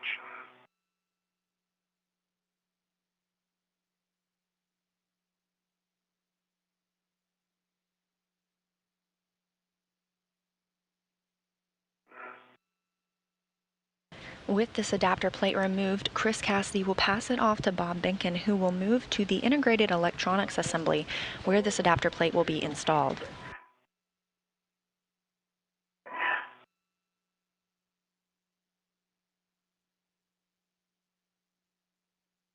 I am ready to the adapter plate. You can release your rep. Released. Clears.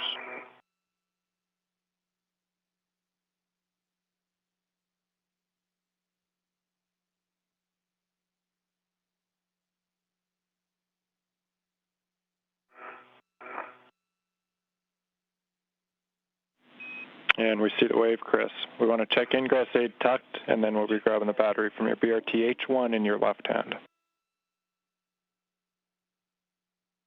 H1 in my left hand. Ingress aid. Tucked.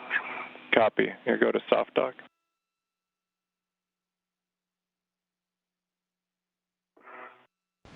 Cassidy is now preparing to soft dock the battery 4, a nickel hydrogen battery just removed from the integrated electronics assembly, onto the external pallet where he just removed an adapter plate.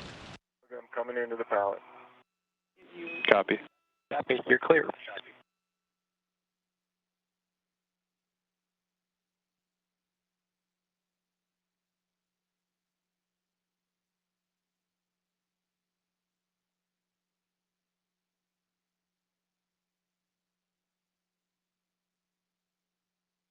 I'm headed back to the IEA. We're with you, Bob.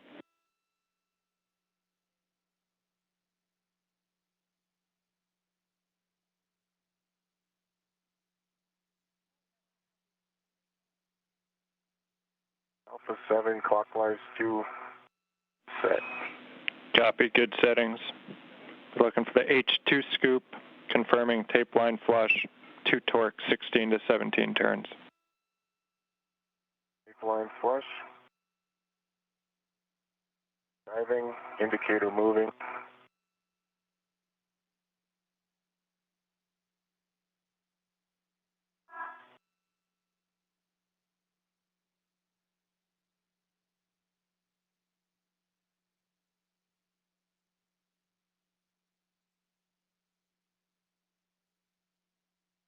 Battery's going in.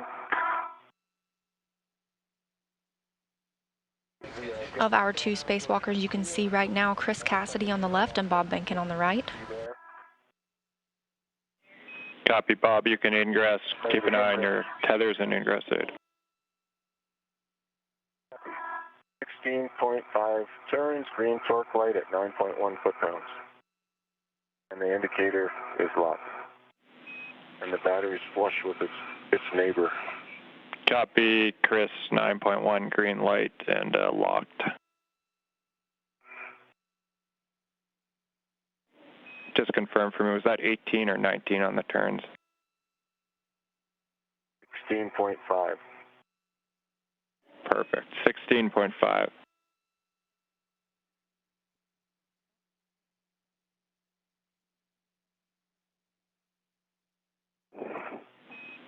Chris, you can stow the PGT. Those two scoops are going to be going to battery C, Charlie.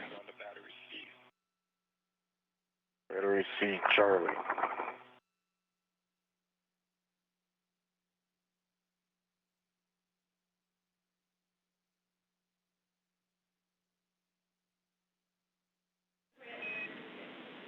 And Chris, with regards to the ORU bag, we do have a bit of an evolving plan here on the ground, and I'll bring that to you in the next few minutes. But for the bag itself, we'd like it bundled up, packed, closed, and just left in place where it is right now. Okay.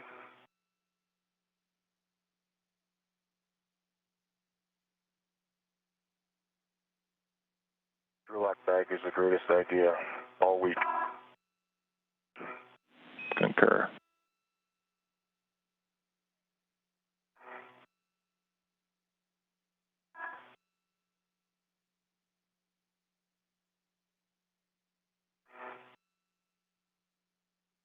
Inventory now or later?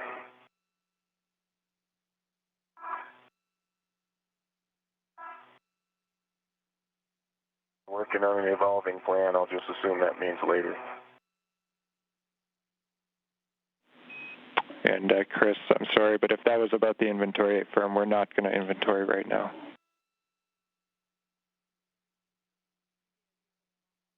Just start now, Josh. The IEA side is a good EMI band, no thought in the electrical connectors, both mechanical interfaces to a clear thought, and the pins look straight on the cold plate. I'll give you an inspection of the adapter plate here in a minute. Copy, Bob.